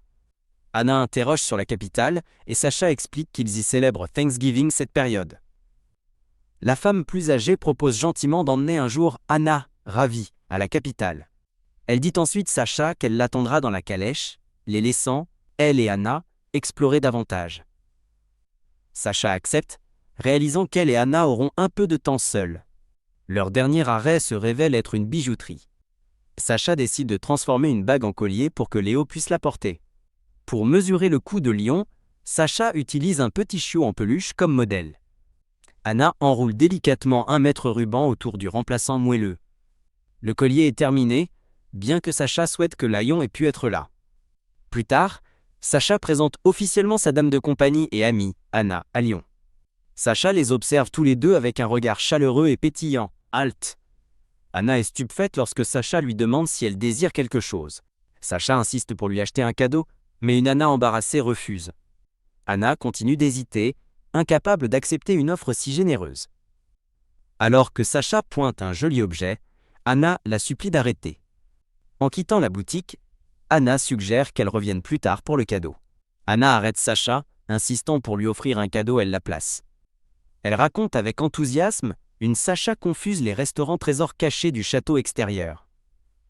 Avant que Sacha ne puisse réagir, Anna s'élance pour leur acheter des collations. Sacha craint qu'Anna ne soit réprimandée par Sandra pour l'avoir laissée sans surveillance. Elle sourit, attendant avec impatience le genre de friandises qu'Anna apportera. Décidant d'attendre, Sacha rêve de partager les collations avec Liane. Ding dong! Une alarme d'urgence soudaine surprend Sacha. Ah, la panique éclate alors que les gens crient et fuient, laissant Sacha perplexe. Un cri révèle la cause de la panique, les Deimos sont apparus. L'histoire évoque une cruelle légion démoniaque qui manie la magie noire. Une bête magique terrifiante commandée par les démons se matérialise devant Sacha. Les yeux violets brillants des monstres emplissent l'écran de malice. Figé par la terreur, Sacha entend un cri désespéré, petite madame. Dans un flashback déchirant, Anna hurle de douleur alors qu'elle est violemment projetée en arrière. Une terrifiante créature d'ombre aux yeux violets lumineux atterrit sur la rue pavée. Anna attrape la main de Sacha, l'exhortant à courir tandis que le monstre se profile derrière elle. Une femme à lunettes, Sandra, tend la main depuis une calèche, leur offrant de l'aide pour se mettre en sécurité. Une Sacha terrifiée est tirée par Anna, balbutiant de peur. Sandra tire les filles dans la calèche, leur disant de se dépêcher alors que leurs mains se rejoignent. Alors que Sacha est tirée à l'intérieur, elle crie le nom d'Anna, qui est soudainement attrapée par derrière. Une sombre vrille arrache Anna, la tirant de l'emprise de Sacha. Consumée par les ténèbres, le visage d'Anna se déforme de terreur, tandis que Sacha hurle son nom. Sandra retient la Sacha frénétique, insistant sur le fait qu'elle ne doit pas suivre. Alors que la calèche s'éloigne à toute vitesse, Sacha appelle désespérément réalisant qu'Anna a été laissée derrière. Elle pleure qu'Anna est avec les monstres et supplie qu'ils doivent retourner la sauver. Sacha hurle le nom de Sandra, le visage strié de larmes de pur désespoir. Avec une expression sombre, Sandra lutte pour dire Sacha ce qu'il est advenu d'Anna. Le visage de Sandra se durcit avec détermination, tandis que Sacha regarde avec une incrédulité horrifiée. Sacha craint le pire, pensant qu'Anna doit être morte alors qu'elle se souvient des bêtes magiques d'Asha. Submergé par le chagrin, Sacha ne peut que murmurer le nom de son ami, tandis qu'une seule larme tombe. Sandra console la jeune fille en sanglots, partageant la croyance que les morts renaissent en de magnifiques fleurs sauvages. Un souvenir d'une Anna souriante apparaît, conseillant doucement Sacha de ne pas continuer la plaie. Sandra essaye d'apaiser le chagrin de Sacha, comparant le souvenir à un rêve agréable. Le visage heureux et innocent d'Anna sourit chaleureusement dans le souvenir teint de bleu. Le rêve se transforme en cauchemar, alors qu'une Anna corrompue traite Sacha de lâche pour l'avoir laissé mourir. La créature d'ombre attrape la jambe de Sacha, sa voix la blâmant pour sa mort. Un visage terrifiant et déformé hurle que Sacha est celle qui a tout ruiné. Sacha se redresse brusquement dans son lit, haletant de terreur à cause de l'horrible cauchemar. Un lion blanc et moelleux la regarde avec un sourire doux et réconfortant. Lion continue de veiller sur elle avec une expression douce et chaleureuse. Poussant sa joue, Lion demande doucement à Sacha si elle pleure. Alors que Lion lui lèche les larmes, elle ressent sa chaleur et réalise avec soulagement que ce n'était qu'un rêve. Elle regarde dans la nuit, se demandant si Lion est venu dans sa chambre parce qu'elle n'était pas venue dans la sienne. Sacha se souvient avoir été trop bouleversée après l'incident pour même voir Lion. L'image traumatisante d'Anna emporte inonde de nouveau sa mémoire. Submergée par la culpabilité et le chagrin, Sacha sanglote que c'est impossible. Elle se couvre le visage et crie le nom de son ami dans l'angoisse. Sacha enfouit son visage dans son oreiller, sanglotant de manière incontrôlable, tandis que Lion reste à ses côtés. Le lit orné et vide se dresse dans la pièce silencieuse, éclairée par la lune. Lion réconforte Sacha, lui disant de ne pas pleurer parce que sa tristesse le rend triste aussi. Sacha lève les yeux, ses yeux remplis de larmes, montrant une lueur de détermination. Cache sous les couvertures, elle nie pleurer. Mais Lion insiste doucement sur le fait qu'elle pleure.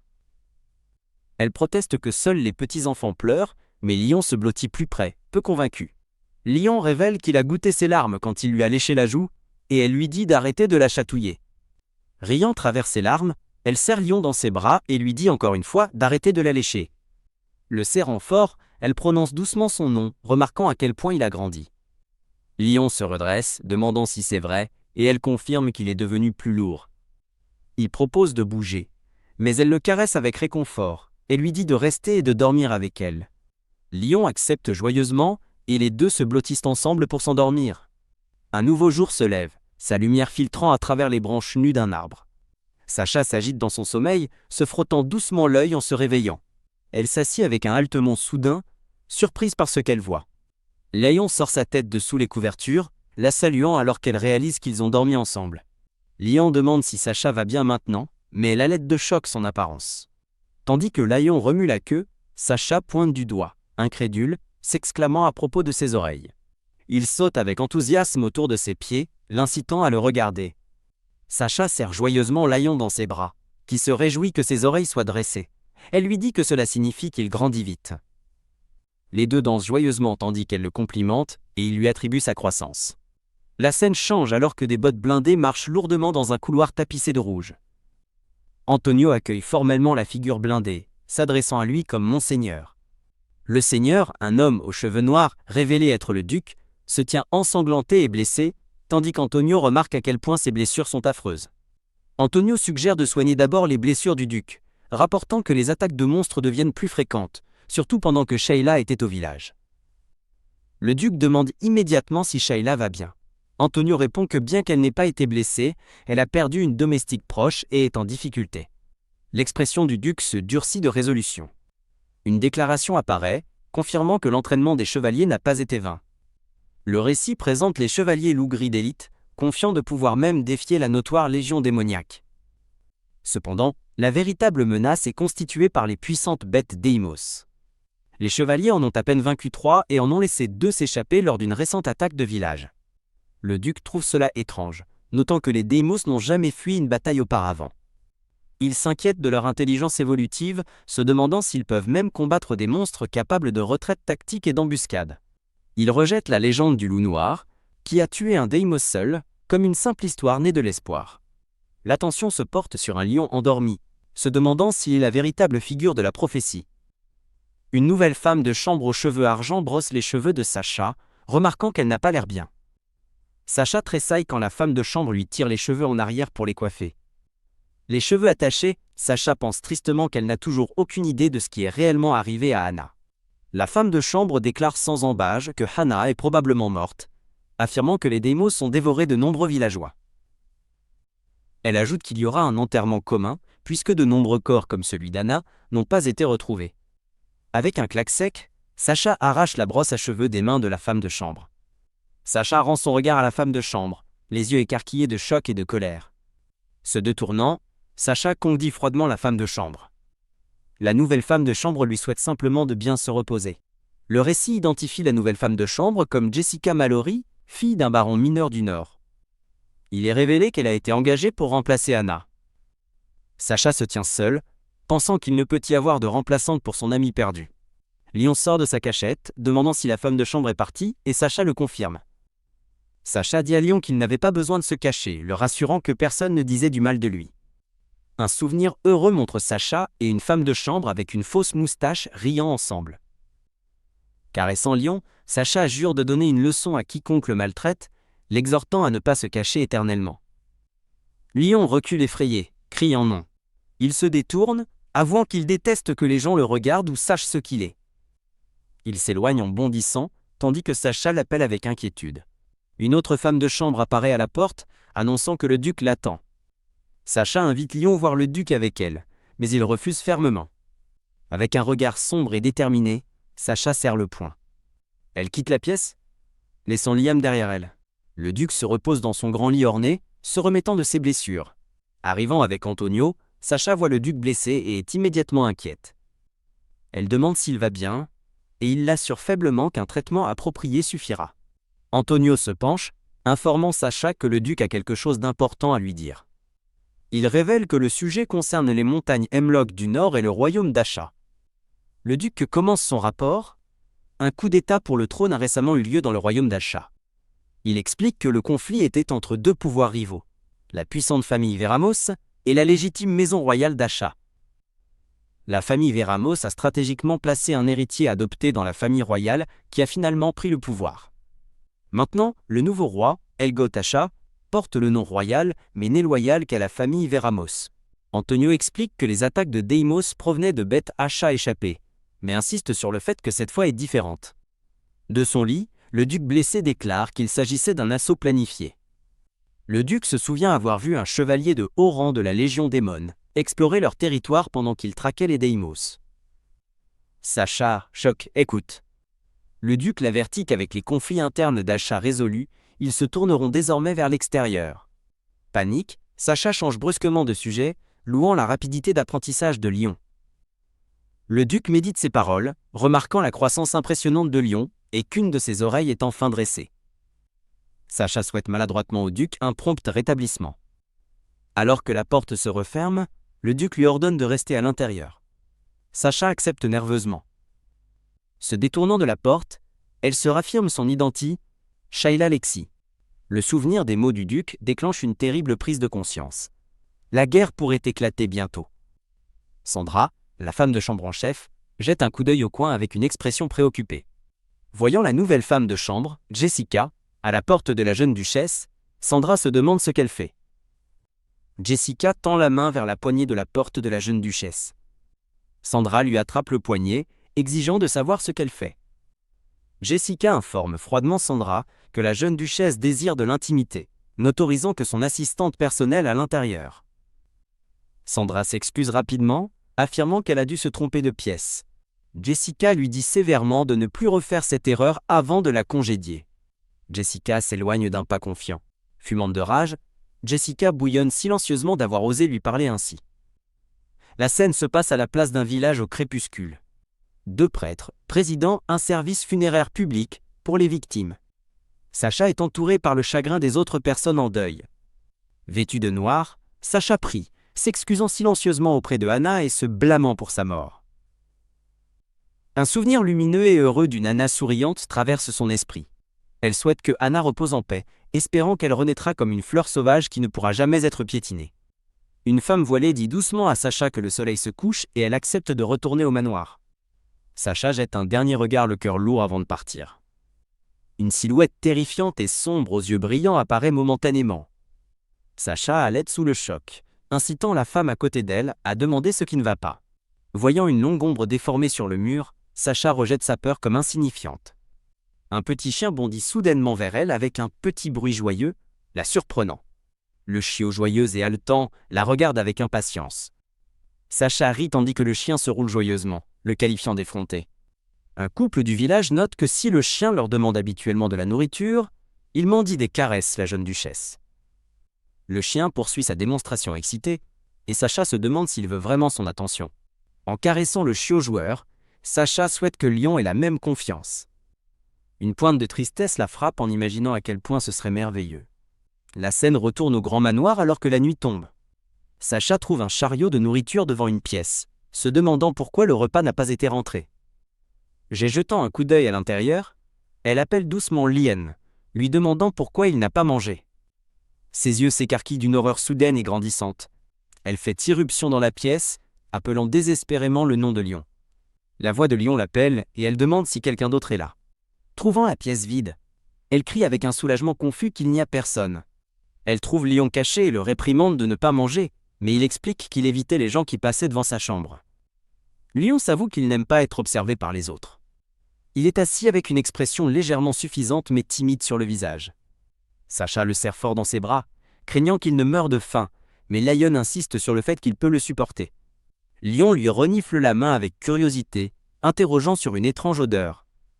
Alors qu'il continue de la renifler, Lion déclare qu'une odeur terriblement désagréable émane d'elle.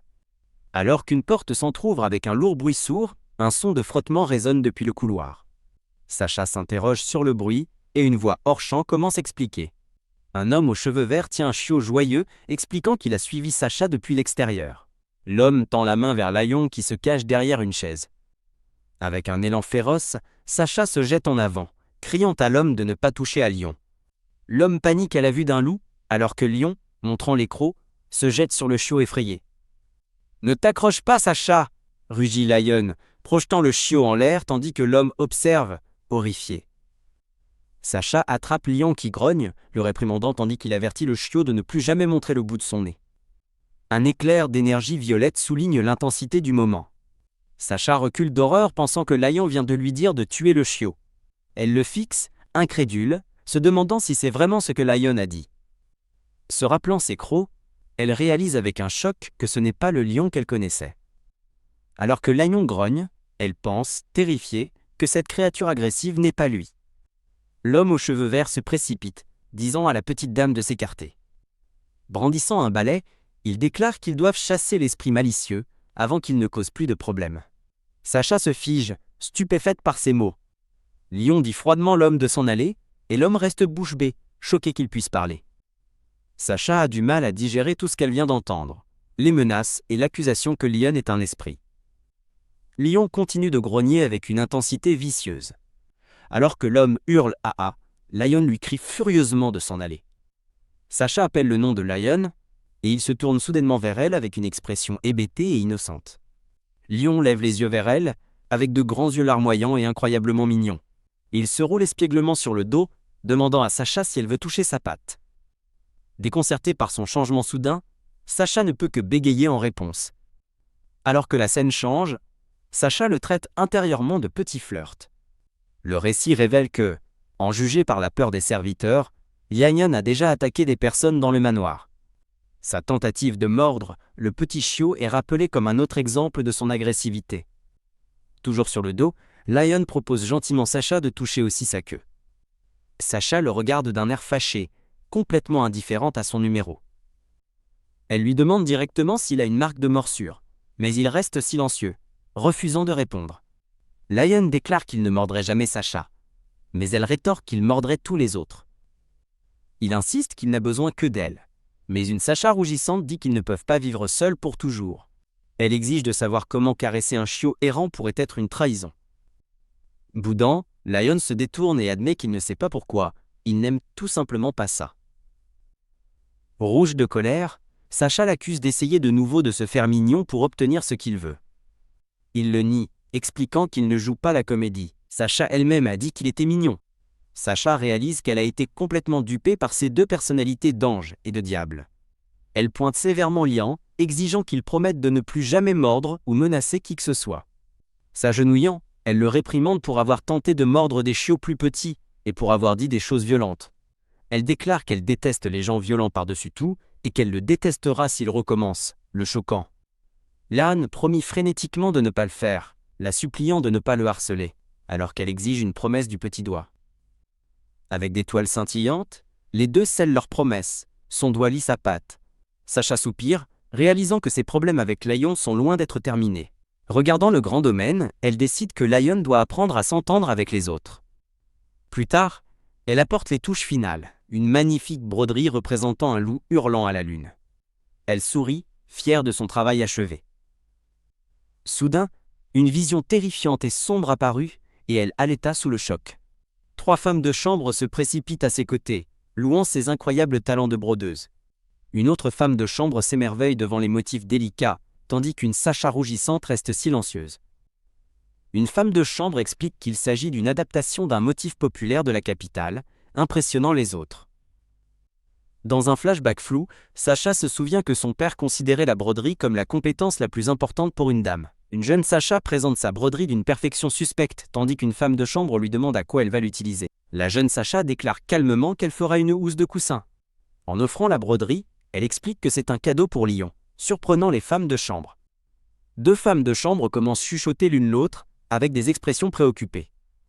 Les murmures des femmes de chambre répandent des rumeurs selon lesquelles le petit duc loup gris alité n'est pas malade, mais un mutant. Elles continuent de chuchoter à propos d'un loup aperçu près de la tour de l'horloge, scandalisé que Sacha soit venu du nord pour épouser une bête. Les femmes de chambre interrogent prudemment Sacha à propos du petit duc. La jeune Sacha répond simplement et fermement oui. À la surprise des femmes de chambre, Sacha annonce que Lion est un loup. Rayonnante de fierté, elle ajoute qu'il est son fier mari. Les femmes de chambre regardent avec confusion, tandis que Sacha se demande voix haute si Lion sera heureux de son cadeau. De retour dans le présent, Sacha caresse un lion heureux, lui disant qu'elle a réfléchi à la question. Elle lui demande s'il est son fier lion, et il affirme joyeusement qu'il lui appartient. Clignant de l'œil avec espièglerie, Lion explique qu'il veut juste que les autres reconnaissent à quel point elle est fière de lui. Sacha le regarde avec un sourire déterminé et complice. Elle serre Lion dans ses bras, jurant qu'ils surmonteront cela ensemble, et promettant de le protéger. Sacha rappelle sévèrement Lion qu'il doit aussi tenir sa promesse, le surprenant. Alors que le soleil se couche, un nouveau chapitre commence pour eux. À partir de ce jour, Lion refusa de sortir, se cachant sous le lit. Comme avant, il cessa complètement de manger. Sacha s'agenouille près du lit, exigeant qu'il sorte, mais une voix d'en dessous refuse avec défi. Elle jette un coup d'œil sous le lit, tend la main vers lui, et lui demande pourquoi il ne veut pas sortir. D'un grand effort, Sacha traîne physiquement un lion protestant de sous le lit. En pleurant, Lion se lamente de ne pas vouloir être né ainsi, et souhaite être un grand héros comme Henry. Sacha est horrifié par l'image mentale d'un homme loup musclé et costaud, clamant son rejet absolu de l'idée. Elle dit à un lion choqué qu'elle ne l'aurait jamais épousé s'il avait ressemblé à ça. Sacha déclare passionnément qu'elle l'aime précisément parce qu'il est petit et adorable, assez pour tolérer ses taquineries. Elle caresse doucement un lion rougissant, qui marmonne qu'il n'avait pas l'intention de la malmener, et elle le calme. Sacha sourit de manière rassurante, disant à Lion de ne pas se détester, car il est le chiot le plus mignon qu'elle ait jamais pu trouver. Visiblement émue, Lion demande si elle le pense vraiment, et elle confirme avec amour qu'elle l'aime vraiment. Lion demande timidement quel point elle l'aime pendant qu'elle réfléchit à sa réponse. Avec un sourire éclatant, Sacha déclare qu'elle l'aime autant qu'elle aime la chicorée. Lion réalise que puisque la chicorée est sa chose préférée au monde, il doit être son favori absolu, ce qu'elle confirme joyeusement. Sacha se souvient de sa raison initiale et pragmatique de venir. Elle devait être essentielle au jeune Lord Calion, pour éviter de retourner à la capitale. Ravi par sa confession, Lion rougit de bonheur. Lion lèche affectueusement le visage de Sacha, déclarant qu'il l'aime autant que la chicorée, mais elle le taquine de ne pas en manger. Il énumère rapidement ses plats préférés à la place, mais ses choix de viande ne semblent pas très flatteurs pour une Sacha troublée. Sacha rappelle Lion sa promesse de ne pas marcher sur le toit, ni d'attaquer les gens le choquant par sa connaissance.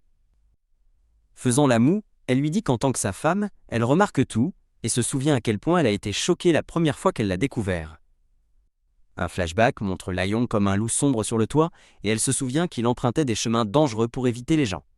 Elle lui tient doucement le visage, réaffirmant son acceptation de lui en tant que Calion loup gris. Avec une expression triste, Lion accepte tranquillement sa demande si c'est ce qu'elle désire vraiment. La porte s'ouvre en grinçant, tandis que Lion sort timidement pour commencer sa patrouille. Alors qu'il renifle la pièce, Lion s'inquiète que le chien sale s'approche encore de Sacha, confiant qu'elle est trop gentille pour succomber à un bâtard. Il se souvient du petit chiot en colère, furieux qu'il ait osé entrer dans la chambre de Sacha, et qu'elle ait été trop inconsciente pour voir ses véritables intentions. Avec un air suffisant, Lion se résout à ne laisser personne d'autre avoir l'affection de Sacha. Tout lui appartient. Il s'assied fièrement, soudainement alerté par quelque chose dans la pièce. Il contemple son reflet, remarquant le changement dans son apparence. Lion pense qu'il ne ressemble plus à ce qu'il était lorsqu'il était un petit chiot noir ébouriffé, tenu pour la première fois par Sacha. Une silhouette sombre se souvient d'avoir été pitoyable comme un chiot, mais a trouvé cela dérangeant quand l'animal a commencé à parler. Fixant son reflet monstrueux, Lion est hanté par le mot dérangeant. Il baisse les yeux en rougissant, profondément affecté par cette pensée. Avec un fort fracas, le miroir se brise alors qu'un homme ouvre la porte, disant « Allons-y ». L'homme, Henri, brandit un nouveau miroir, rappelant à Lion qu'il a brisé le précédent. Alors qu'Henri demande ce qui ne va pas, Lion pense qu'Henri doit le considérer comme un imbécile. Henri se penche, se demandant comment un simple garde-chasse pourrait se permettre un miroir si cher. Lion fronce les sourcils, demandant si Henri a colporté des ragots avec le majordome. Le narrateur révèle que c'est l'espionnage d'Henri qui l'a conduit à rencontrer Sacha, se rappelant comment il exposait des portraits sans vergogne. Appuyé contre un mur, une collection de portraits suscite la question de savoir ce qu'ils sont. Dans un flashback, Henri explique qu'il livre des portraits, et Lion demande avec moquerie si un imbécile comme lui apprécie l'art. Henri demande si une peinture a attiré son regard, mais Lion détourne ostensiblement les yeux. Son attention est captive par le portrait rayonnant d'une jeune fille blonde. En regardant son image, il se dit qu'elle est comme un ange. Rougissant, un lion pris, se demande qui pourrait être la belle-fille du tableau. Il plisse les yeux, essayant de déchiffrer le nom écrit sur le portrait. Il caresse l'idée de demander à Henri, l'illettré, ignorant qu'il l'épouserait un jour. La narration se termine par la révélation stupéfiante que la jeune fille du tableau deviendrait sa femme. Le souvenir laisse Lion debout dans un silence stupéfait. Accablé, il se précipite pour se cacher sous le lit. En pleurs, il désespère d'avoir ruiné la vie d'une belle dame en la faisant épouser un loup grotesque. Il se souvient que même sa nounou le détestait, se rappelant le choc de la servante qu'il puisse parler. Regardant une fois de plus son reflet, Lion appelle tristement Sacha une idiote. Il se souvient de la chaleur de son étreinte. Il pense la façon dont elle l'embrasse et le serre dans ses bras. Un souvenir lumineux de son rire joyeux remplit son esprit. Il regarde sa propre patte, pensant ses coussinets. Il se souvient avec tendresse de Sacha frottant sa patte rugueuse et sale sur sa joue, se demandant pourquoi elle aime ça. Un doux sourire rougissant se répand sur son visage à ce souvenir agréable. La scène se déplace vers le grand extérieur du manoir Grey Wolf. Portant un coussin violet nouvellement confectionné, Sacha va trouver Lion. Jeter un coup d'œil dans la pièce, elle l'appelle par son nom.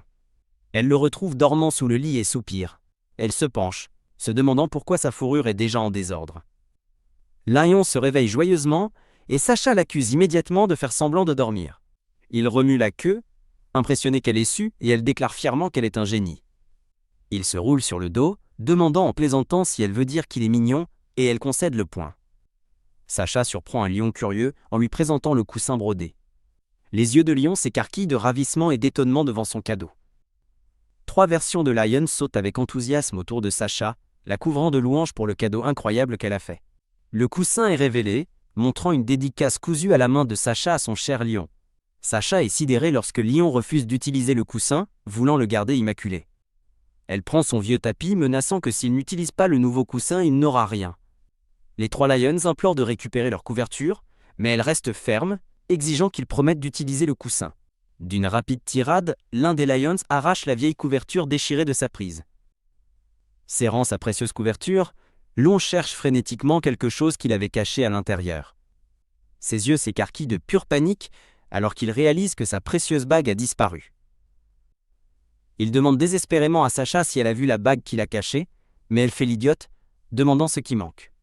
Un lion abattu explique que sa précieuse bague correspond aux yeux de Sacha, tandis qu'elle se moque qu'il ait quand même séché le mariage. Saisissant sa fourrure, une Sacha rougissante lui demande s'il a perdu l'alliance, menaçant que leur mariage est terminé s'il l'a fait. Sacha confirme son ultimatum à un lion stupéfait, si l'alliance est perdue, le mariage est terminé. Une Sacha choc regarde Lion prendre ses paroles cures. Paniqué, Lion s'enfuit par la porte pour trouver l'alliance, tandis que Sacha crie qu'elle ne faisait que plaisanter. Sacha le poursuit, se demandant comment il a disparu si vite. Hic. Un cri soudain surprend Sacha, qui reconnaît la voix. Deux femmes de chambre regardent en état de choc, l'une réalisant qui est le mystérieux loup. La femme de chambre confirme que le loup est le jeune duc, juste au moment où Sacha révèle qu'elle a la bague. Elle caresse doucement un lion soulagé, expliquant son plan d'en faire un collier qu'il portera. Une jeune fille aux cheveux blonds argent en uniforme de femme de chambre s'approche d'eux. La jeune fille s'extasie devant Lion, déclarant qu'il est le loup le plus beau et le plus majestueux qu'elle ait jamais vu. La jeune fille se présente comme une femme de chambre du château, assurant au jeune duc qu'elle n'est pas une menace. La femme de chambre implore la jeune duchesse d'intervenir. Sacha présente formellement sa femme de chambre Lion, demandant s'ils se sont déjà rencontrés. À la demande de Sacha, un lion stoïque salue à contre-cœur. Lion dit fièrement à Sacha qu'il a salué la femme de chambre, tandis que Sacha dissimule un petit rire. Sacha serre Lion dans ses bras, excusant ses piètres compétences sociales, tandis qu'un narrateur note qu'il n'a que 2 ans de moins qu'elle. La main d'un homme apparaît, corrigeant que Lion est 2 ans plus âgé et grondant son comportement impoli, ce que Lion nie avoir appris de Henri. La femme de chambre rougit, clairement prise sur le fait pour ce qu'elle maniganait. La scène change avec une transition floue et texturée. Une voix se fait entendre sur une vue nocturne du grand domaine. Une femme de chambre plus âgée et la jeune femme de chambre Jessica trouvent Sacha et s'adressent à elle avec inquiétude. Sacha reste silencieuse, son expression illisible. Sacha appelle Jessica par son nom, qui répond humblement. Sacha fait remarquer que Jessica n'utilise jamais son titre approprié, jeune duchesse. Elle note que tout le monde, y compris le majordome en chef, l'appelle désormais correctement. Un flashback montre Jessica s'adressant correctement à une Sacha plus jeune, soulignant son manque de respect délibéré dans le présent. Sacha la confronte directement, lui demandant si Jessica refuse de la reconnaître comme la future souveraine du Nord. Face à la question de la jeune duchesse, Jessica hésite. Jessica sourit d'un air suffisant, suggérant que, puisque le duc est jeune, elle pourrait devenir la seconde épouse. La femme de chambre en chef est scandalisée par l'insolence de Jessica, mais Jessica réplique qu'il n'est pas rare que des femmes de chambre deviennent l'épouse d'un seigneur. Sacha les regarde de haut, remarquant qu'elle n'avait pas réalisé que Jessica était si sotte. Avec une autorité froide, Sacha rappelle Jessica que la famille Grey Wolf n'a pas d'historique de divorce ou de remariage. Jessica hurle qu'en tant qu'étrangère, Sacha ne comprend pas. Son père lui a promis qu'elle obtiendrait tout ce qu'elle voulait. Sacha la rejette comme une perte de temps et la fait expulser, ignorant les insultes de Jessica. Alors que des chaînes lient les portes, le cri s'estompant de Jessica déclare que Sacha n'est rien. Dans le calme après coup, Sacha demande à la femme de chambre en chef si elle a été trop dure. La femme de chambre en chef la rassure, lui disant qu'elle a agi comme une jeune duchesse doit le faire.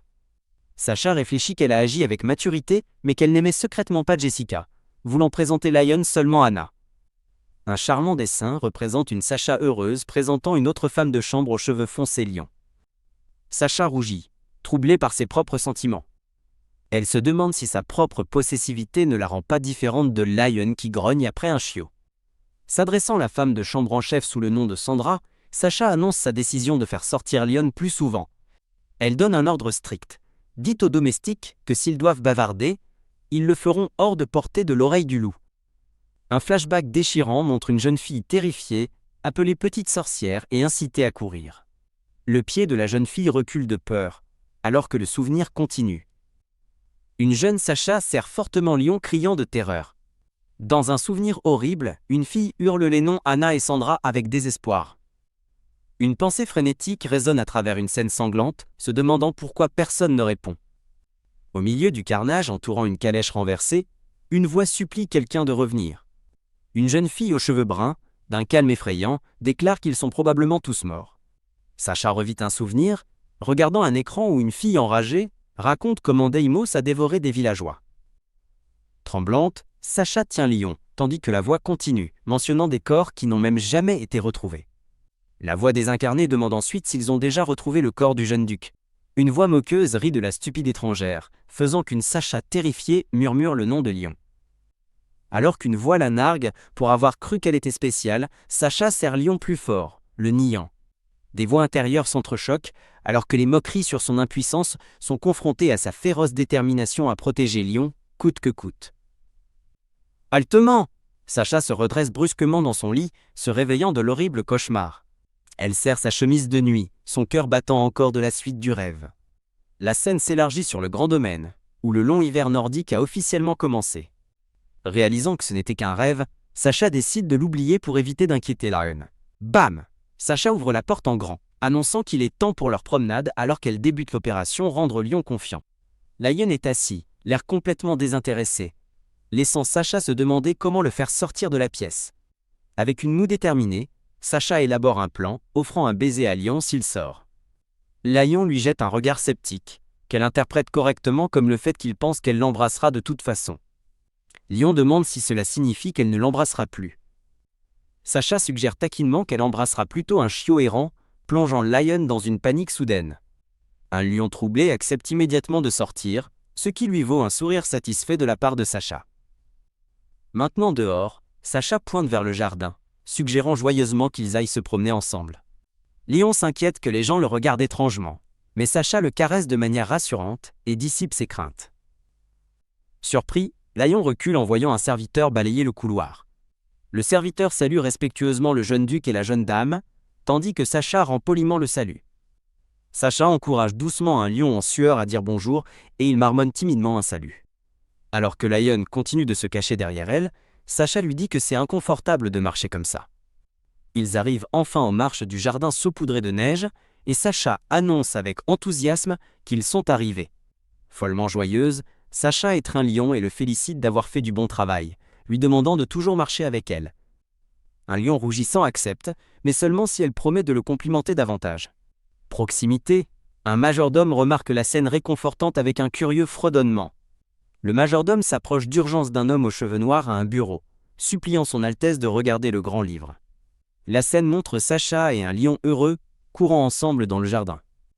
En les regardant, le majordome sourit les larmes aux yeux, pensant qu'il ne s'attendait jamais voir un tel jour. L'homme aux cheveux noirs, le duc, reste assis à son bureau en silence. Le duc garde une expression sévère et impénétrable.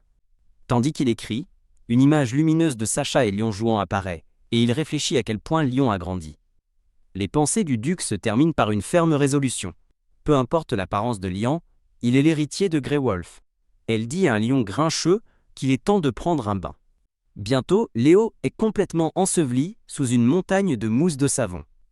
Sacha se surprend elle-même en rinçant le savon du pelage de Lion. Après le bain, le pelage de Lion est toujours gris, laissant Sacha se demander pourquoi. Sacha apprend que la couleur du pelage d'un loup change en grandissant, la faisant se demander si Lion a déjà tant grandi. En regardant le petit loup dormir sur le sol, elle pense qu'il ressemble toujours à un bébé chiot. Elle lui offre un oreiller, dans lequel il se blottit joyeusement. Lion parle en dormant, demandant son anneau, et Sacha décide de le récupérer pour lui bientôt. Sa résolution déclenche un souvenir terrifiant d'une bête sombre, le danger qui guette dans le village extérieur du château. Le flashback traumatique s'intensifie, montrant des images fragmentées de chaos et de terreur. Avec une expression triste, Sacha accepte d'y aller quand le temps se réchauffera. Un nouveau jour commence alors que quelqu'un décide de dormir à nouveau dans la même chambre. Dans un souvenir heureux, Lion déclare joyeusement son amour pour Sacha. Lion lécha le coussin que Sacha lui a fabriqué, la remerciant de lui avoir appris les lettres. Il frotte affectueusement le coussin, crissant ses mots d'affection. Il se souvient à quel point il aime quand Sacha le baigne, car son toucher est si doux. Il se souvient du shampoing rude qu'une ancienne nounou utilisait, fait partir d'étranges monstres. Alors que Sacha le serre dans ses bras, il décide qu'il serait heureux d'être un loup pour toujours tant qu'elle l'aime et le loup. Alors que Lion dort profondément sur son oreiller, une étincelle magique apparaît. Ziz. Il se réveille soudainement de son sommeil, sentant que Sacha est là. Il saute avec excitation sur le lit, appelant Sacha endormi qui murmure son nom. Un lion inquiet la regarde, prononnant doucement son nom. Il lui demande si elle pleure alors qu'elle sanglote dans son sommeil, rêvant qu'elle doit le protéger. Lion lui lâche doucement les larmes, lui disant de ne pas pleurer car cela le rend triste aussi. Alors que sa main agrippe sa patte, elle murmure qu'elle doit le protéger, lui et sa sœur, laissant Lion confus. Un moment tendre s'écoule, tandis que Lion veille sur la jeune fille rougissante et endormie. Un avis de recrutement pour l'équipe de traduction est affiché. Suite à une annonce de chapitre, une seule patte s'avance avec détermination. Maintenant plus grand et plus confiant, Lion n'hésite plus à sortir, tandis qu'un serviteur ouvre la porte. Un lion énergique réveille Sacha, insistant sur le fait qu'il est temps pour leur promenade. Il lui lèche le visage avec espièglerie alors qu'elle se réveille, et elle glousse en disant que ça la chatouille. Après avoir confirmé qu'il a dormi sur le coussin qu'elle lui a fabriqué, Sacha le caresse et l'appelle un bon chiot. Dehors dans la neige, Lion demande soudainement à Sacha si elle l'aime plus que la chicorée, la déroutant. Alors qu'il marche, il insiste, mais elle déclare que la chicorée n'est pas mignonne, elle est savoureuse. Son monde s'effondre, alors qu'il demande avec effroi s'il est plus savoureux que la chicorée. Les yeux de Sacha brillent d'un sérieux soudain et intense. Croque. Elle mordit joyeusement sa tête, effrayant le pauvre loup. Le déclarant savoureux, elle sourit tandis qu'il demande avec empressement si cela signifie qu'elle l'aime mieux. Elle accepte, mais ajoute qu'elle veut de la chicorée maintenant, tandis qu'un lion triomphant gambade joyeusement autour d'elle. La narration note que les gens du Duche, comme l'homme montré, n'étaient plus effrayés de voir Lion. Sacha et un lion heureux et confiant marchent ensemble à travers une pluie d'étincelles. Portant un beau nœud bleu, Lion est assis fièrement, tandis que la pensée de Sacha le déclare la chose la plus mignonne du monde. Sacha trempe Lion et cherche confirmation auprès de la femme plus âgée, Sandra. Sandra rappelle Sacha les règles de leur sortie, et Sacha raffermit sa détermination à bien se comporter. Oh, une personne dans la foule, à l'aide de choc en voyant le petit loup. La personne se souvient du terrifiant, énorme loup noir qui était le jeune seigneur, trouvant la différence étrange. Sandra réprimande sèchement les badauds pour qu'ils fassent preuve de respect, se demandant comment ils ont su immédiatement qu'il était un loup. Ignorant l'agitation, Lion demande fièrement à Sacha des louanges pour avoir été un bon garçon. Sacha le caresse, lui disant qu'il a fait un travail incroyable tout en étant soulagé qu'il n'ait pas entendu les commérages. Sandra demande si la bijouterie voisine est l'endroit où Sacha a passé sa commande. Une bulle de pensée révèle qu'un collier de trèfle a été acheté pour Anna. Sacha demande Sandra d'envoyer le cadeau à la famille de Anna et la femme plus âgée accepte. Un lion curieux demande qui est Anna et Sacha explique timidement qu'elle est son amie. Un lion jaloux exige de savoir si elle est une amie plus proche que lui, ce que Sacha nie rapidement. Sacha offre un sourire doux et entendu, ses sentiments tant clairs. Une paire de mains gantées présente la bague, maintenant sur une chaîne, annonçant son retour. Sacha lève les yeux surprise, alors que le collier lui est tendu. Le collier-bague, attaché à son nœud bleu, est délicatement placé autour du cou d'un lion curieux. Dans un moment de réflexion tranquille, Sacha s'émerveille de voir à quel point Lion a grandi. En regardant le domaine enneigé, une voix exprime sa surprise qu'un collier soit destiné au jeune seigneur. Alors qu'Henri demande d'un ton moqueur si le cadeau est quelque chose que les dames portent, un lion grognant exige de savoir s'il se moque de Sacha. Sacha caresse doucement Lion, expliquant qu'elle voulait juste accrocher sa bague à son cou et remarquant à quel point il a grandi. Regardant l'anneau dans sa main gante, elle se demande quoi faire, car en commander un nouveau est inutile s'il continue de grandir. Henri reconnaît l'alliance, convenant qu'elle ne se perdra pas sur un collier, tandis que Sacha avoue l'avoir volé. Il leur dit d'attendre un instant, se préparant à leur montrer quelque chose. Tada! Henri présente fièrement un solide collier en cuir de taureau, se vantant qu'il ne se casse jamais. Lion a l'air complètement dégoûté, alors qu'Henri prétend que le cuir est meilleur que l'or tendre pour un loup, se moquant de ses connaissances en joaillerie. Sacha, à l'aide de réalisation, admettant qu'Henri a raison, elle n'avait pensé à l'or que parce que c'était le matériau le plus précieux pour Liane. Elle se demande si Henri comprend bien les chiens, tandis qu'un lion confus lui demande quoi elle pense. Henri explique d'un air suffisant que les articles en cuir apportés au duc sont de première qualité, les plus solides et les plus précieux. Alors que Lion se moque des paroles du vantard, Henri lui met le nouveau collier, lui demandant sa confiance juste une fois. Un lion rayonnant, portant maintenant le collier en cuir avec l'anneau attaché, demande joyeusement Sacha si cela lui va bien. Folle de joie, Sacha lui offre un sourire éclatant et lui dit que ça lui va vraiment bien. Lion est submergé par un bonheur pur et rougissant. Il réfléchit que, même s'il ne pouvait pas porter la bague à sa patte, Sacha a trouvé un moyen de la rendre encore plus spéciale pour lui. Un lion joyeux gambade dans les airs, portant le coussin spécial que Sacha lui a confectionné. Sacha le regarde avec une expression chaleureuse et heureuse. Ses pensées résonnent, déclarant que sa numéro 1 est évidemment Sacha. Lion enlace joyeusement Sacha, la remerciant et qualifiant son collier de meilleur, tandis qu'Henry marmonne qu'il a trouvé la lanière de cuir. Une conversation hors champ révèle que Lion est beaucoup sorti au village dernièrement. Au coin du feu, Henry demande en plaisantant si Lion va ensuite conquérir des montagnes, mais Sacha rejette l'idée. Tandis qu'Henry le caresse, il informe Lion que le festival de chasse commence au printemps. Sacha déclare avec enthousiasme son désir d'assister au banquet avec Lion cette fois-ci, lui demandant s'il est d'accord.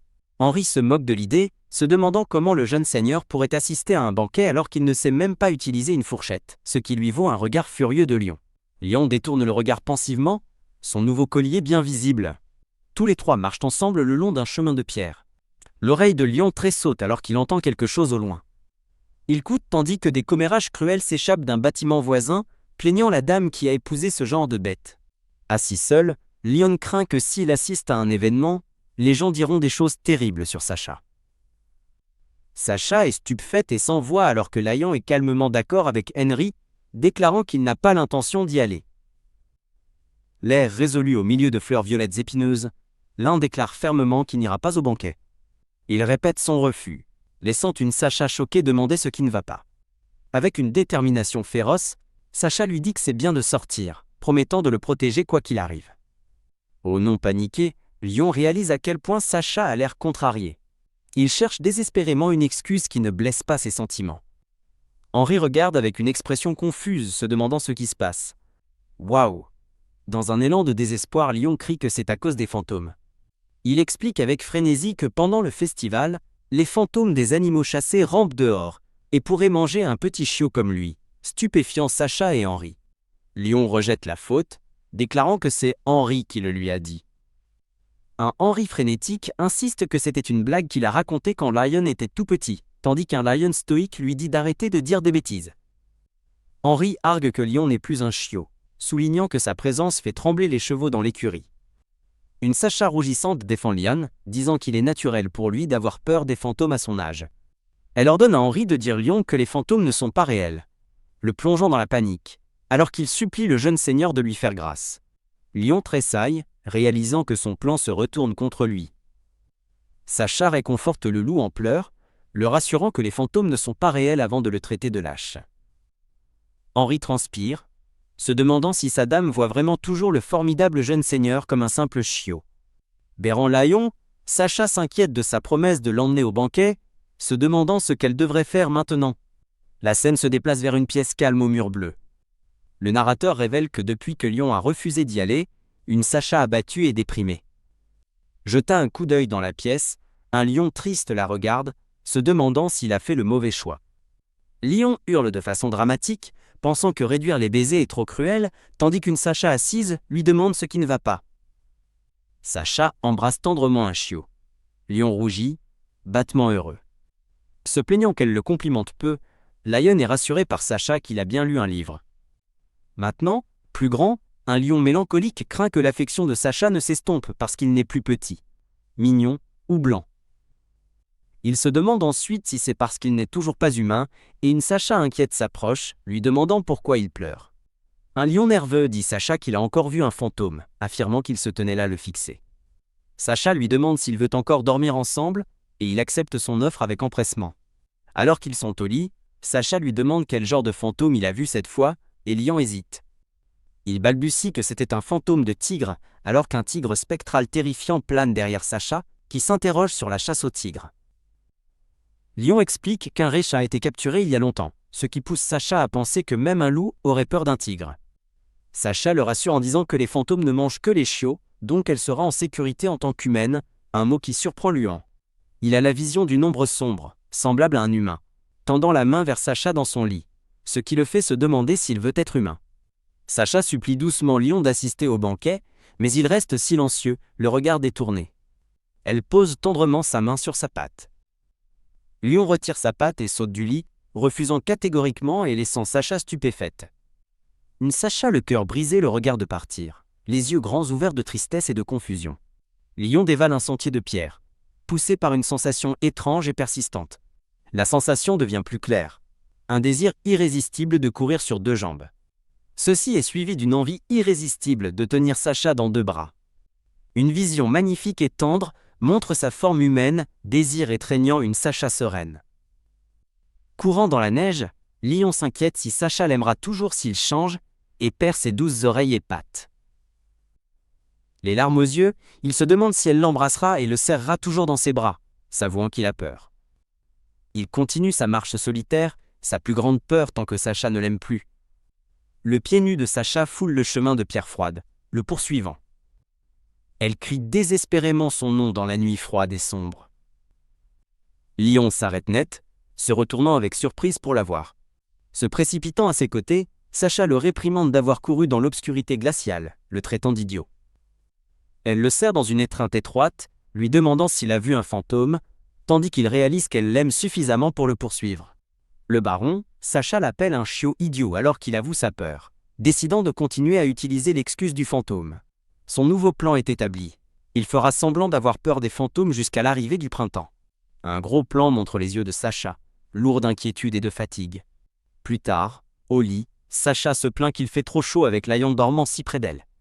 Les yeux larmoyants, Lion blâme encore les fantômes, poussant une Sacha fatiguée à lui demander s'il en a vu un autre. Alors qu'il prétend être terrifié, elle le réconforte, lui. La scène passe. Une lettre avec un seau de cire rouge posé sur un plateau orné. Sacha lit la lettre, un lion satisfait, lui disant qu'ils doivent rester en bonne santé.